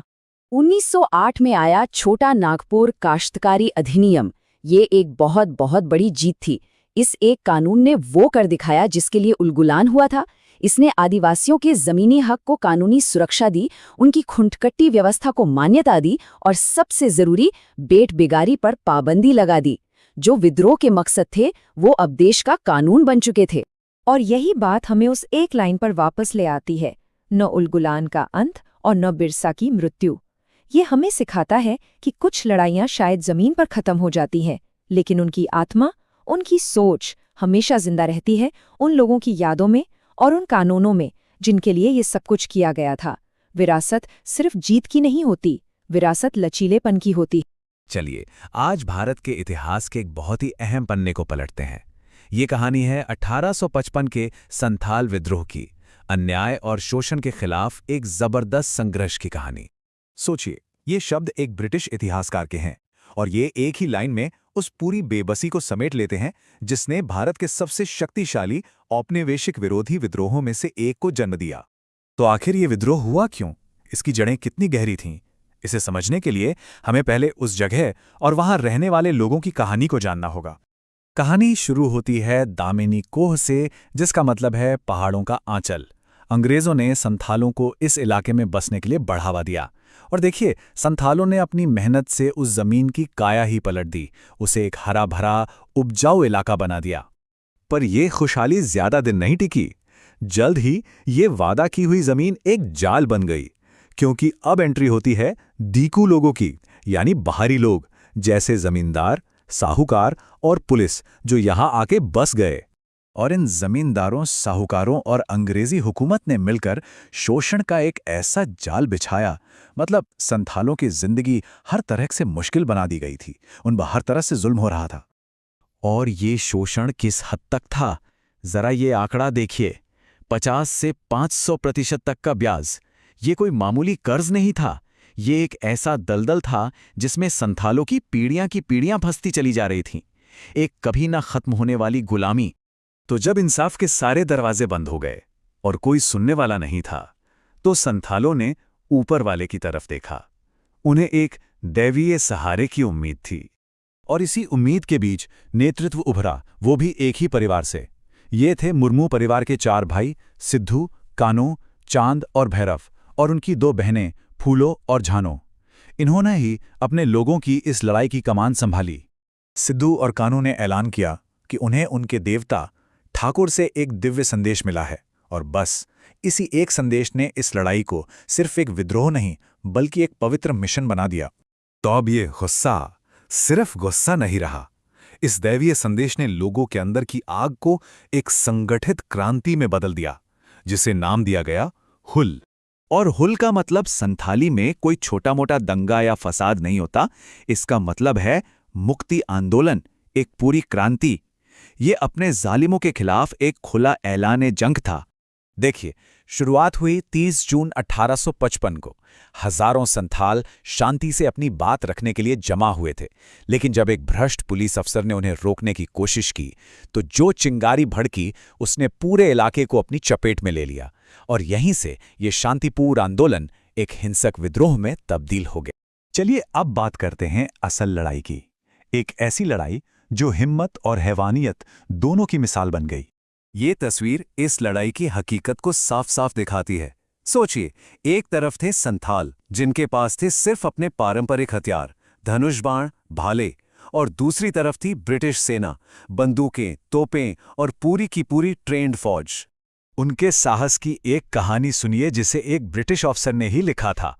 वो बताते हैं कि कैसे सिर्फ 45 संथालों ने एक कच्ची झोपड़ी में पनाह ली और अपनी आखिरी सांस तक लड़ते रहे। उन्होंने सरेंडर करने से साफ मना कर दिया। ये उनकी हिम्मत की एक छोटी सी मिसाल भर है। संथालों की ये बहादुरी देखकर तो ब्रिटिश अफसर भी दंग थे। मेजर जर्विस ने तो यहां तक लिखा कि युद्ध में एक भी सिपाही ऐसा नहीं था जिसे खुद पर शर्म महसूस ना हुई हो। सोचिए, दुश्मन भी उनकी हिम्मत का कायल था।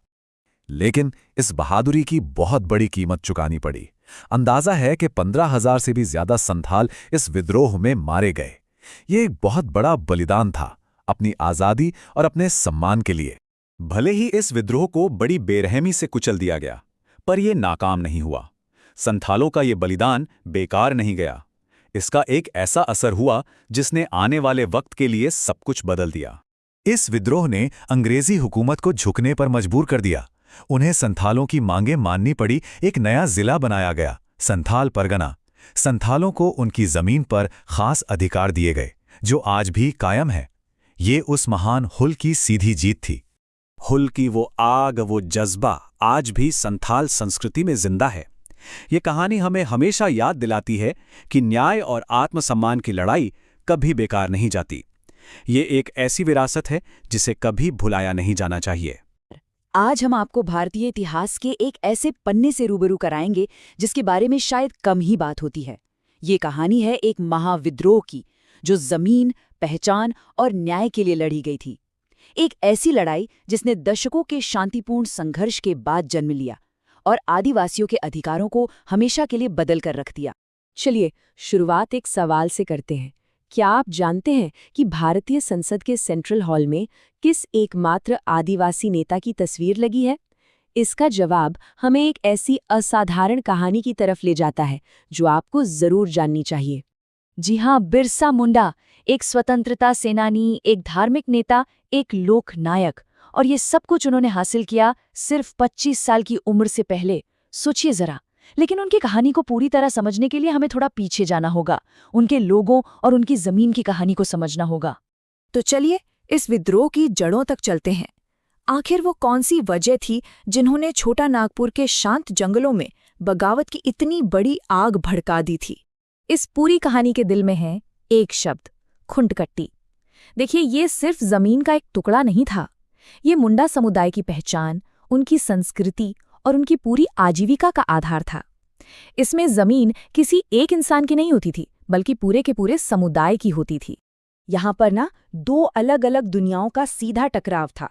एक तरफ थी मुंडा लोगों की सामूहिक जमीन वाली व्यवस्था और दूसरी तरफ थी ब्रिटिश जमींदारी प्रथा, जिसने जमीन को एक सरकारी चीज बना दिया और बीच में जमींदार और ठेकेदार जैसे बिचौलियों को लाकर खड़ा कर दिया। बस यही टकराव इस पूरे संघर्ष की असली जड़ था। और फिर धीरे धीरे आदिवासियों का जीवन चारों तरफ से घिरने लगा। दिकू यानी बाहरी व्यापारी और साहूकार उनकी जमीनों पर कब्जा कर रहे थे। नए नए जमींदार और ठेकेदार उनकी सदियों पुरानी खुंटकट्टी व्यवस्था को खत्म कर रहे थे। और तो और बेट बेगारी, मतलब बिना पैसों के जबरन मजदूरी इतनी बढ़ गई थी कि उनका जीना ही मुश्किल हो गया था।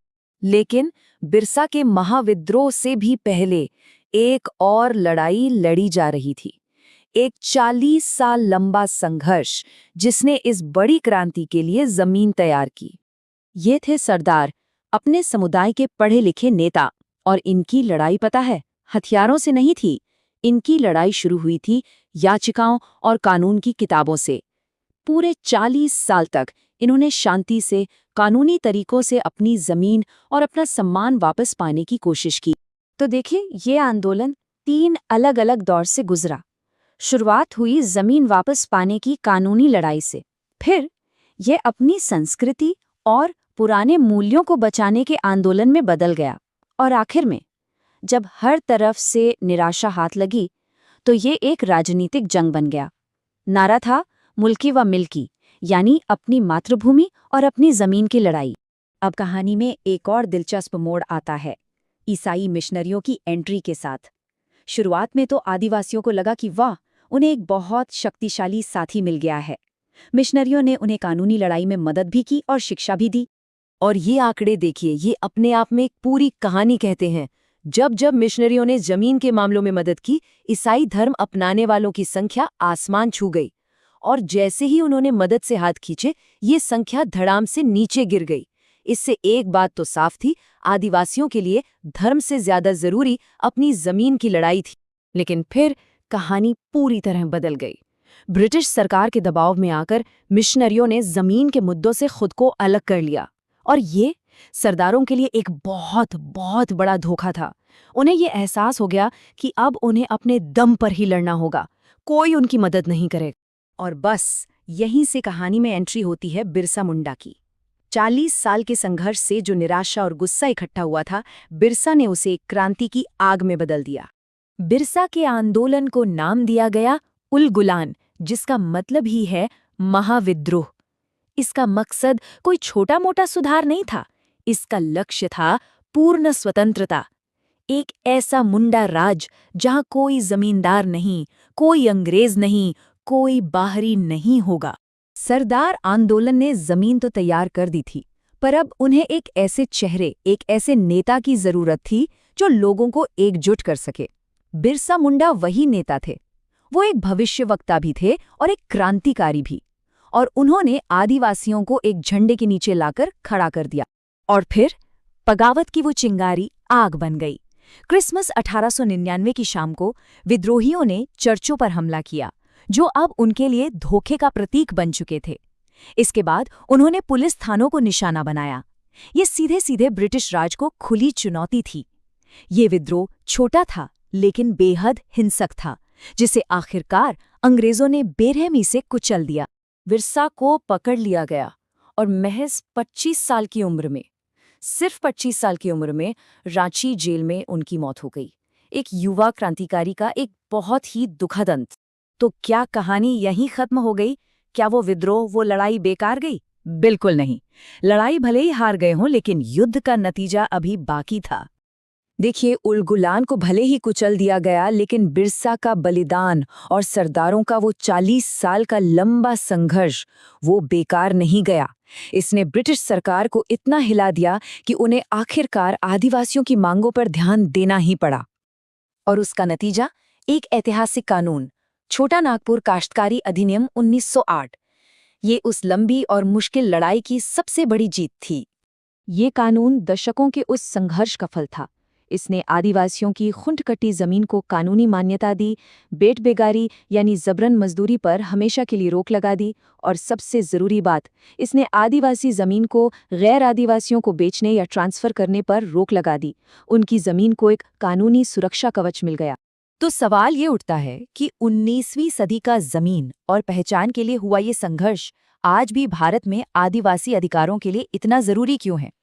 ये हमें याद दिलाता है कि जमीन सिर्फ एक संसाधन नहीं है, बल्कि वो पहचान और संस्कृति का आधार है। बिरसा मुंडा और सरदारों की विरासत इसी बात का सबूत है कि जब अधिकारों के लिए शांतिपूर्ण रास्ते बंद हो जाते हैं, तो विद्रोह जन्म लेता है, और ये लड़ाई अलग अलग रूपों में आज भी जारी है।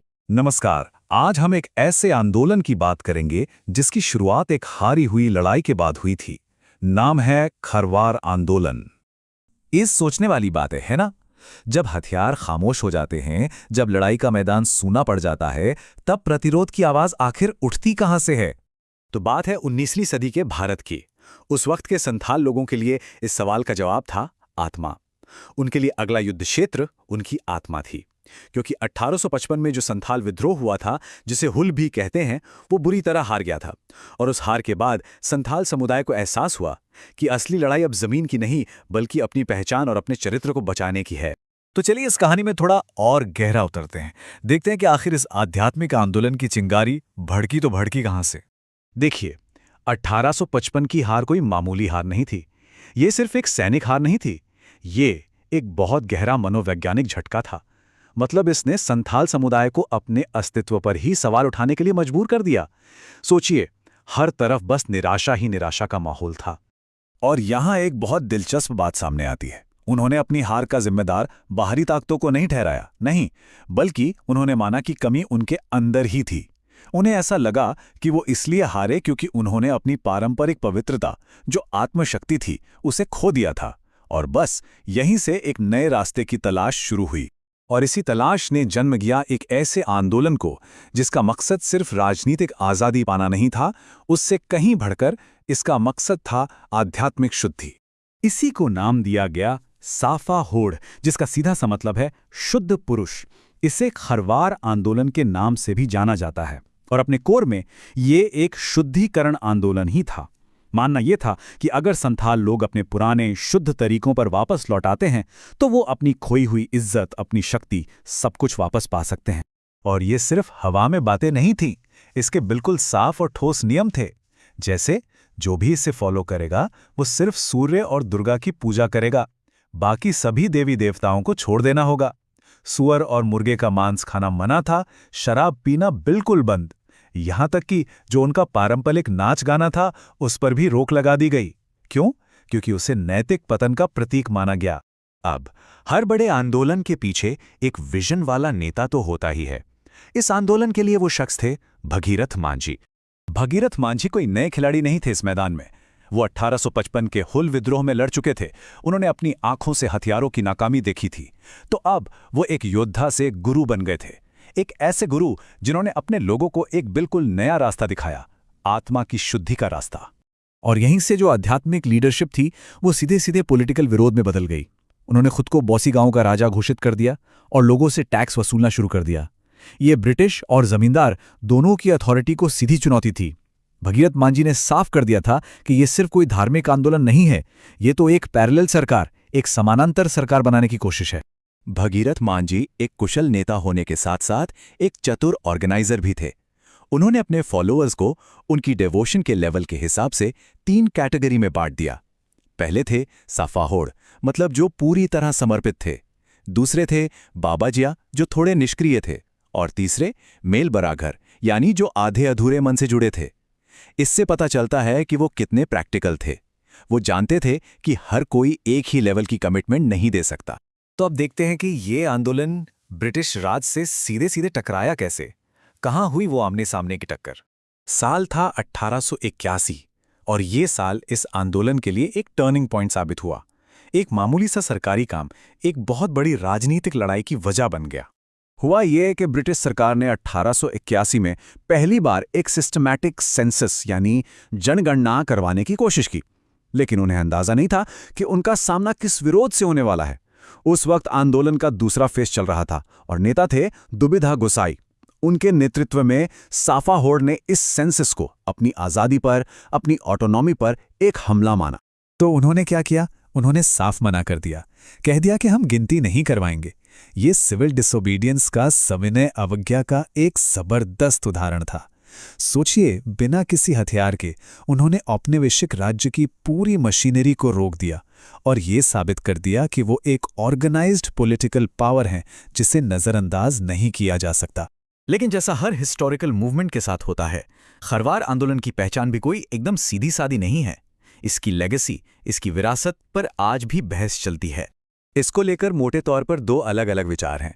एक नज़रिया कहता है कि ये संथाल समुदाय के अंदर का ही एक सुधार आंदोलन था, मतलब वो अपनी जड़ों की तरफ, अपनी खेरवार परंपराओं की तरफ लौटना चाहते थे। वहीं दूसरा दावा यह है कि खेरवार लोग असल में प्राचीन सूर्यवंशी राजपूतों के वंशज हैं। अब ये उनकी पहचान को एक बिल्कुल अलग हिस्टोरिकल कॉन्टेक्स्ट दे देता है। दोनों ही नज़रिए इस आंदोलन की कॉम्प्लेक्सिटी को दिखाते हैं। तो जो शुरू हुआ था एक नैतिक दुनिया की खोज के तौर पर, एक आध्यात्मिक शुद्धि की कोशिश के रूप में, वो बहुत जल्द ही अपनी ट्राइबल आइडेंटिटी, अपनी ऑटोनॉमी और ब्रिटिश राज के खिलाफ रेजिस्टेंस का एक बहुत शक्तिशाली प्रतीक बन गया। और ये पूरी कहानी हमें एक आखिरी लेकिन बहुत अहम सवाल पर लाके छोड़ देती है। जब राजनीतिक शक्ति हाथ से चली जाती है, जब युद्ध के मैदान में हार हो जाती है, तो क्या अपनी संस्कृति और अपनी पहचान को बचाने की लड़ाई ही प्रतिरोध का सबसे मजबूत, सबसे टिकाऊ रूप बन जाती है? ये एक ऐसा सवाल है जिस पर सोचना जरूरी है। जब हम भारत की आज़ादी के बारे में सोचते हैं तो कुछ जाने पहचाने चेहरे ही सामने आते हैं, है ना? लेकिन सच तो ये है कि इस लड़ाई में अनगिनत लोगों ने अपना सब कुछ दांव पर लगा दिया था। ये वो कहानियां हैं जो अक्सर इतिहास की किताबों में कहीं खो जाती हैं। तो आज हम उन्हीं कहानियों को सामने लाएंगे।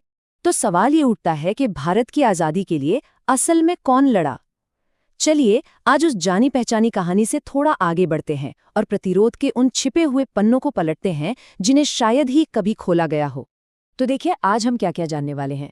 सबसे पहले बात करेंगे उन भूले बिसरे सेनानियों की, फिर हम 2 बिल्कुल अलग आंदोलनों की दुनिया में गोता लगाएंगे, एक तरफ होगा अरुणाचल प्रदेश की आदि जनजाति का हथियारों से लड़ा गया संघर्ष और दूसरी तरफ झारखंड के टाना भगतों का आध्यात्मिक प्रतिरोध।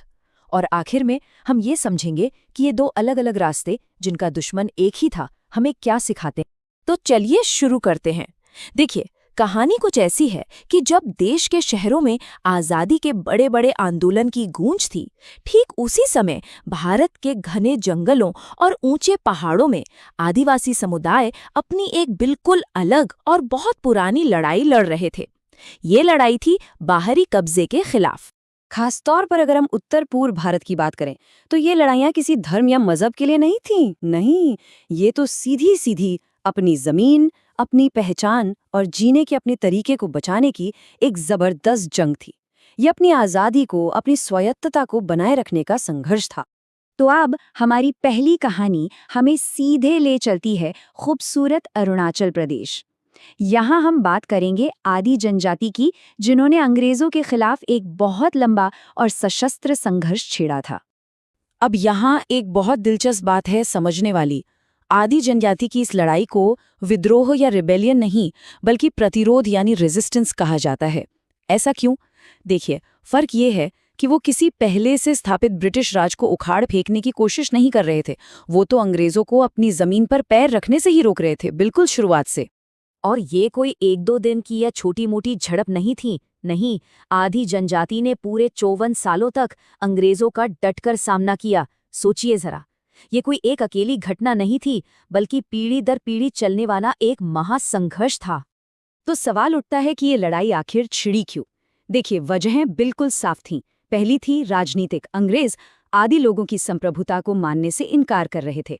दूसरी आर्थिक, उनके व्यापार के रास्ते बंद किए जा रहे थे, कीमती संसाधनों पर कब्जा हो रहा था।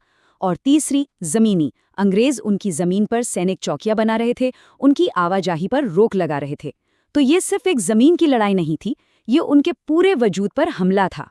फिर साल आया 1911 का। ये वो साल था जब आखिरी और सबसे बड़ी लड़ाई की चिंगारी भड़की। अब इस घटना की भी दो कहानियां हैं। अंग्रेजों ने तो कहा कि ये सब एक गलतफहमी की वजह से हुआ, लेकिन आधी लोगों की कहानी बिल्कुल अलग है। उनके मुताबिक ये उनके मुखिया मातम्मुर जामों के अपमान का बदला था। ये बात हमें ये भी दिखाती है कि कैसे कभी-कभी एक व्यक्ति का सम्मान भी इतिहास का रुख मोड़ सकता है। अब सवाल ये है कि वो इतनी बड़ी ब्रिटिश सेना से लड़े कैसे? आदि योद्धा अपनी जमीन के चप्पे चप्पे से वाकिफ थे और उनकी लड़ने की तकनीक कमाल की थी। जरा सोचिए, पहाड़ों की ऊंचाइयों पर ऐसे किले बनाना जहां पहुंचना नामुमकिन हो, रास्तों में जहरीले बांस के नुकीले टुकड़े जिन्हें पांजी कहते थे छिपा देना, और जंगलों में छिपकर अचानक गात लगाकर हमला करना। उनकी इस गुरिल्ला रणनीति ने अंग्रेजों की विशाल सेना के भी पसीने छुड़ा दिए थे। तो ये थी आदि जनजाति की कहानी, एक सशस्त्र प्रतिरोध की। अब हथियारों की इस दुनिया से निकलकर चलते हैं एक बिल्कुल अलग तरह के प्रतिरोध की ओर। ये कहानी है झारखंड के टाना भगत आंदोलन की, एक ऐसी लड़ाई जो हथियारों से नहीं बल्कि आत्मा से लड़ी गई। साल था 1914 और इस आंदोलन की शुरुआत की जतरा उरांव ने। पर यहाँ कोई हथियार नहीं थे, कोई हिंसा नहीं थी। यहाँ तो बात हो रही थी आध्यात्मिक शुद्धि और सामाजिक बदलाव की। उनका मानना सीधा सा था, बाहरी दुश्मन से लड़ने से पहले हमें अपने समाज को अंदर से मजबूत करना होगा। तो उन्होंने क्या किया? उन्होंने अपने समुदाय को बदलने का बीड़ा उठाया। जो पारंपरिक प्रथाएं थीं, जैसे पशु बलि और शराब का सेवन, उन्हें छोड़कर एक नया रास्ता अपनाया। अब एक ही ईश्वर की पूजा होगी, सब शाकाहारी होंगे और सादा जीवन जिएंगे। मकसद बिल्कुल साफ था, अपने समुदाय को सामाजिक तौर पर ऊपर उठाना, उन्हें मजबूत बनाना। और यहीं पर कुछ कमाल का हुआ।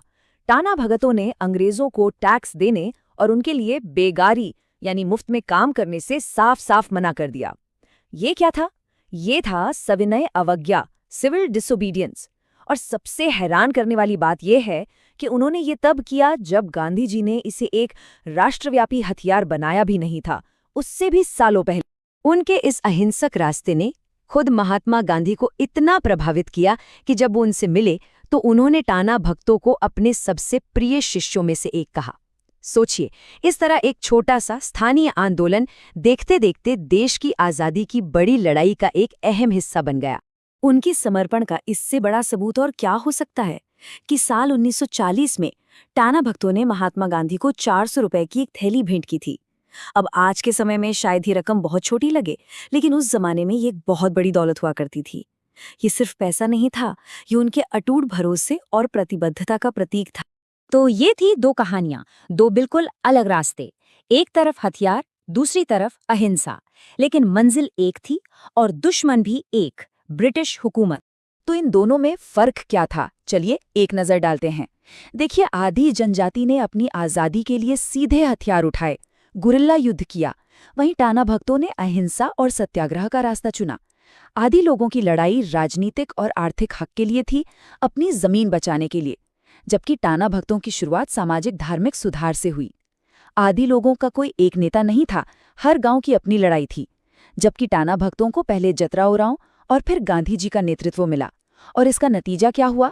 आधी प्रतिरोध को अंग्रेजों ने सैन्य ताकत से कुचल दिया, जबकि टाना भगत आंदोलन देश के बड़े राष्ट्रीय आंदोलन का हिस्सा बन गया। तो सवाल ये है कि इन भूली बसरी कहानियों को याद करने का आखिर मतलब क्या है? इसका मतलब है भारत की आज़ादी की पूरी तस्वीर को समझना, ना कि सिर्फ उसके एक छोटे से जाने पहचाने हिस्से को। ये कहानियां हमें सिखाती हैं कि आज़ादी की लड़ाई कोई एक सीधी सादी कहानी नहीं है। ये तो कई अलग अलग संघर्षों से बुना गया एक खूबसूरत ताना बाना है, जिसे पूरे देश में अलग अलग लोगों ने अपने अपने तरीकों से लड़ा था। और इन संघर्षों का नतीजा भी निकला। आज़ाद भारत ने टाना भगतों के बलिदान को पहचाना और उसका सम्मान किया। साल 1948 में आज़ाद भारत की सरकार ने एक खास कानून बनाया और अंग्रेजों द्वारा जब्त की गई उनकी सारी जमीनें उन्हें वापस लौटाईं। ये उनके अहिंसक संघर्ष की एक बहुत बड़ी ऐतिहासिक जीत थी। आदि जनजाति और टाना भगतों की ये कहानियां, ये तो बस दो उदाहरण हैं। ये हमें बस इतना याद दिलाती हैं कि आज़ादी की लड़ाई की किताब अनगिनत गुमनाम नायकों की कहानियों से भरी पड़ी है। और ये हमें ये सोचने पर मजबूर करती हैं कि इतिहास के पन्नों में अभी और कितने ऐसे नायक छिपे हैं जिनकी कहानियों का सामने आना अब भी बाकी है। सोचिए, 20वीं सदी की शुरुआत, भारत का आदिवासी इलाका, और वहाँ एक चिंगारी सुलग रही है। ये एक ऐसे आंदोलन की कहानी है जो था तो छोटा, पर इसकी गूंज बहुत गहरी थी। जी हाँ, हम बात कर रहे हैं हरि बाबा आंदोलन की। चलिए आज इसकी कहानी की परतों को खोलते हैं। ये सिर्फ शब्द नहीं थे, समझिए ये एक शक्तिशाली नारा था। आंदोलन के लोग इसे गाते थे। इन लाइनों में विद्रोह की जो भावना है वो साफ महसूस होती है, मतलब एकदम क्लियर था। ये सिर्फ कोई धार्मिक सुधार नहीं था, ये तो आज़ादी की पुकार थी। तो आज हम क्या क्या देखने वाले हैं? सबसे पहले समझेंगे कि उस इलाके में तनाव क्यों था, फिर देखेंगे कि हरि बाबा का आगमन कैसे हुआ, उनके आंदोलन के तौर तरीके और विरोध का तरीका क्या था। इसके बाद जानेंगे कि अंग्रेजों ने इस पर क्या एक्शन लिया और आखिर में इस आंदोलन की विरासत क्या रही। चलिए अब कहानी शुरू करते हैं। जगह है छोटा नागपुर का सिंहभूम जिला और समय है 1920 और 30 का दशक। ये वो दौर था जब ये पूरा इलाका बहुत बड़े दबाव और बदलावों से गुजर रहा था। हवा में एक अजीब सी बेचैनी फैली हुई थी, और ये बेचैनी ये हर तरफ से आ रही थी। एक तो देखिए, पहले विश्व युद्ध के बाद की आर्थिक मंदी ने लोगों की कमर तोड़ दी थी। ऊपर से अंग्रेजी हुकूमत का शिकंजा कसता ही जा रहा था, और इसी बीच इंडियन नेशनल कांग्रेस की आज़ादी की बातें भी फैल रही थीं। इन सब के चलते लोगों की अपनी पुरानी आस्थाओं पर भी सवाल उठने लगे थे। मतलब एक तरह से हर तरफ से मुश्किलों का तूफान आ रहा था। और शायद सबसे बड़ी बात ये थी कि लोगों का अपने ही देवी देवताओं पर से भरोसा उठने लगा था। उन्हें लग रहा था कि उनके स्थानीय देवता उनकी मदद नहीं कर पा रहे हैं, कि वो नाकाम हो रहे हैं। और ये जो एक आध्यात्मिक खालीपन बन गया था वो जैसे किसी नए नेता का इंतजार कर रहा था। और बस इसी माहौल में एंट्री होती है एक करिश्माई लीडर की, दुकाहो। लेकिन लोग उन्हें जानते थे हरि बाबा के नाम से। उन्होंने अपने लोगों के सामने एक बिल्कुल नया रास्ता, एक नया नजरिया रखा। हाँ, दुकाहो इस आंदोलन का चेहरा जरूर थे, पर कोई भी आंदोलन अकेला इंसान तो नहीं चला सकता है ना। उनके साथ सिंगराय हो, सिलू संथाल और बोंगा मांझी जैसे बड़े और प्रभावशाली लोग भी थे। इन सब ने मिलकर इस आवाज को दूर दूर तक फैलाने में बहुत मदद की। अच्छा, इस आंदोलन को समझने के लिए एक शब्द समझना बहुत ज़रूरी है, पुनरुत्थानवादी। इसका मतलब क्या है? इसका मतलब है कि ये लड़ाई सिर्फ बाहरी दुश्मनों से नहीं थी, ये लड़ाई अंदर से भी थी। मकसद था कि समाज के अंदर सुधार किया जाए, खुद को शुद्ध किया जाए और जो आत्मसम्मान खो गया है उसे वापस हासिल किया जाए। तो ये बदलाव कितने बड़े थे, जरा सोचिए। एक तरफ था पारंपरिक होश समाज जो आत्माओं यानी बोंगा की पूजा और पशु बलि में विश्वास रखता था, और दूसरी तरफ थे हरि बाबा जो हनुमान जी की पूजा, शाकाहार और संयम की बात कर रहे थे।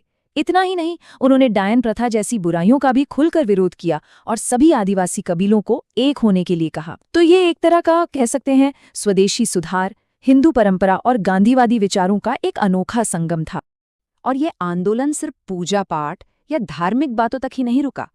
बहुत जल्दी ये ब्रिटिश हुकूमत के लिए एक सीधी चुनौती बन गया। तो जो लोग हरि बाबा को मानते थे, उनका रहन सहन कैसा था? उनके लिए कुछ खास नियम थे, जैसे पवित्रता के लिए दिन में 2 बार नहाना, हनुमान जी और तुलसी के पौधे की पूजा करना, गुरुवार को साप्ताहिक छुट्टी मानना, मांस मछली और शराब से पूरी तरह परहेज करना, और यहाँ तक कि उच्च जाति के हिंदुओं की तरह जनेऊ भी पहनना। और यहीं से इस आंदोलन ने एक जबरदस्त राजनीतिक मोड़ लिया। गांधी जी के विचारों का असर इतना गहरा था कि हरि बोल के जयकारे कब गांधी की जय के नारों में बदल गए पता ही नहीं चला। लोगों को सच में ये यकीन हो गया था कि अब बस अंग्रेजी राज खत्म होगा और गांधी राज आने ही वाला है। और ये सब कुछ ना बहुत तेजी से हुआ। सोचिए, 1930 के आखिर में प्रचार शुरू हुआ और 1931 के बीच तक ये एक बहुत बड़ा आंदोलन बन चुका था। 15 मई को जब अनुयायियों ने टेलीग्राफ की लाइनें उखाड़ दी, वो ब्रिटिश राज को सीधी चुनौती थी। और इसका नतीजा क्या हुआ? ठीक 2 महीने बाद 27 जुलाई को आंदोलन के सारे बड़े नेताओं को गिरफ्तार कर लिया गया। अब जाहिर है टेलीग्राफ लाइनों को उखाड़ना कोई छोटी मोटी बात नहीं थी। ब्रिटिश प्रशासन ने इसे सीधे सीधे बगावत यानी राजद्रोह माना, और फिर उन्होंने इस आंदोलन को कुचलने के लिए बहुत तेजी से और बहुत सख्ती से कदम उठाए। देखिए, अंग्रेजों के लिए ये सिर्फ एक तार नहीं था, ये उनके शासन का, उनकी सत्ता का प्रतीक था, और उसे नुकसान पहुंचाने का मतलब था सीधे सीधे ब्रिटिश साम्राज्य को चुनौती देना। इसीलिए सरकार की तरफ से जो जवाब आया वो बहुत ही कठोर था। कार्रवाई बहुत तेजी से हुई। 27 जुलाई की शाम को दुकाइहो को उनके आश्रम से ही गिरफ्तार कर लिया गया। उनके जो खास सहयोगी थे जैसे जयचंद और मंगरू भूमिज, उन्हें भी पकड़ लिया गया। और फिर अधिकारियों ने पूरे आंदोलन को ही गैर कानूनी घोषित कर दिया। एक ही झटके में आंदोलन का पूरा नेतृत्व खत्म कर दिया गया। लेकिन लोगों के विश्वास का आलम देखिए, वो ये मानते थे कि उनके नेता हरि बाबा के पास कोई अलौकिक शक्ति है। उनका ये दावा था कि सरकार की बंदूकों से गोलियां नहीं बल्कि सिर्फ पानी निकलेगा। ये बात उनके अटूट विश्वास और उनकी निडरता को दिखाती है। तो बड़े नेताओं की गिरफ्तारी के बाद जो मुख्य आंदोलन था वो तो बिखर सा गया। लेकिन क्या कहानी यहीं खत्म हो गई? नहीं, इसकी गूंज पूरी तरह शांत नहीं हुई। इसका असर दूसरे और ज्यादा छुपे हुए तरीकों से जारी रहा। असल में आंदोलन पूरी तरह से खत्म नहीं हुआ था। दुकाहो के जो मानने वाले थे, उन्होंने इसे अलग अलग दबे हुए रूपों में जिंदा रखा। उन्होंने खुद को उस दमन की नई सच्चाई के हिसाब से ढाल लिया था। और यहाँ हमें इस आंदोलन का लचीलापन देखने को मिलता है। दुकाहो की पत्नी नानी खुई ने बहुत सावधानी से प्रचार जारी रखा। वो लोगों को पवित्र जल, जिसे हरी पानी कहते थे, वो बांटती थीं। और सिर्फ वही नहीं, अलग अलग इलाकों में हरी माँ के नाम से दूसरी महिला नेता भी सामने आईं। कमाल की बात यह है कि ये आंदोलन उड़ीसा के गांगपुर जैसे नए इलाकों तक भी फैल गया। और सुनिए, इस आंदोलन का एक बड़ा ही दिलचस्प आर्थिक असर भी हुआ। लोग ये मानने लगे थे कि काली बकरियों और मुर्गियों में बुरी आत्माएं होती हैं। नतीजा, किसी ने उन्हें खरीदना ही बंद कर दिया और उनकी कीमत गिर कर सिर्फ 2 आना रह गई। सोचिए जरा। तो आखिर में इस आंदोलन की विरासत क्या रही? इसने उस इलाके के आदिवासी समुदायों के लिए एक नई मिलीजुली आदिवासी हिंदू पहचान बनाई। और सबसे ज़रूरी बात, इसने अपनी आज़ादी और अपने अधिकारों के लिए उनकी सोच को, उनकी चेतना को और ज़्यादा मजबूत कर दिया। और ये कहानी हमें एक बहुत बड़े सवाल पर लाकर छोड़ देती है। हरि बाबा आंदोलन का ये किस्सा हमें सोचने पर मजबूर करता है कि जब किसी समुदाय पर बाहर से बहुत ज़्यादा दबाव हो, तो वो अपनी पहचान, अपनी संस्कृति को कैसे बचाकर रख सकता है।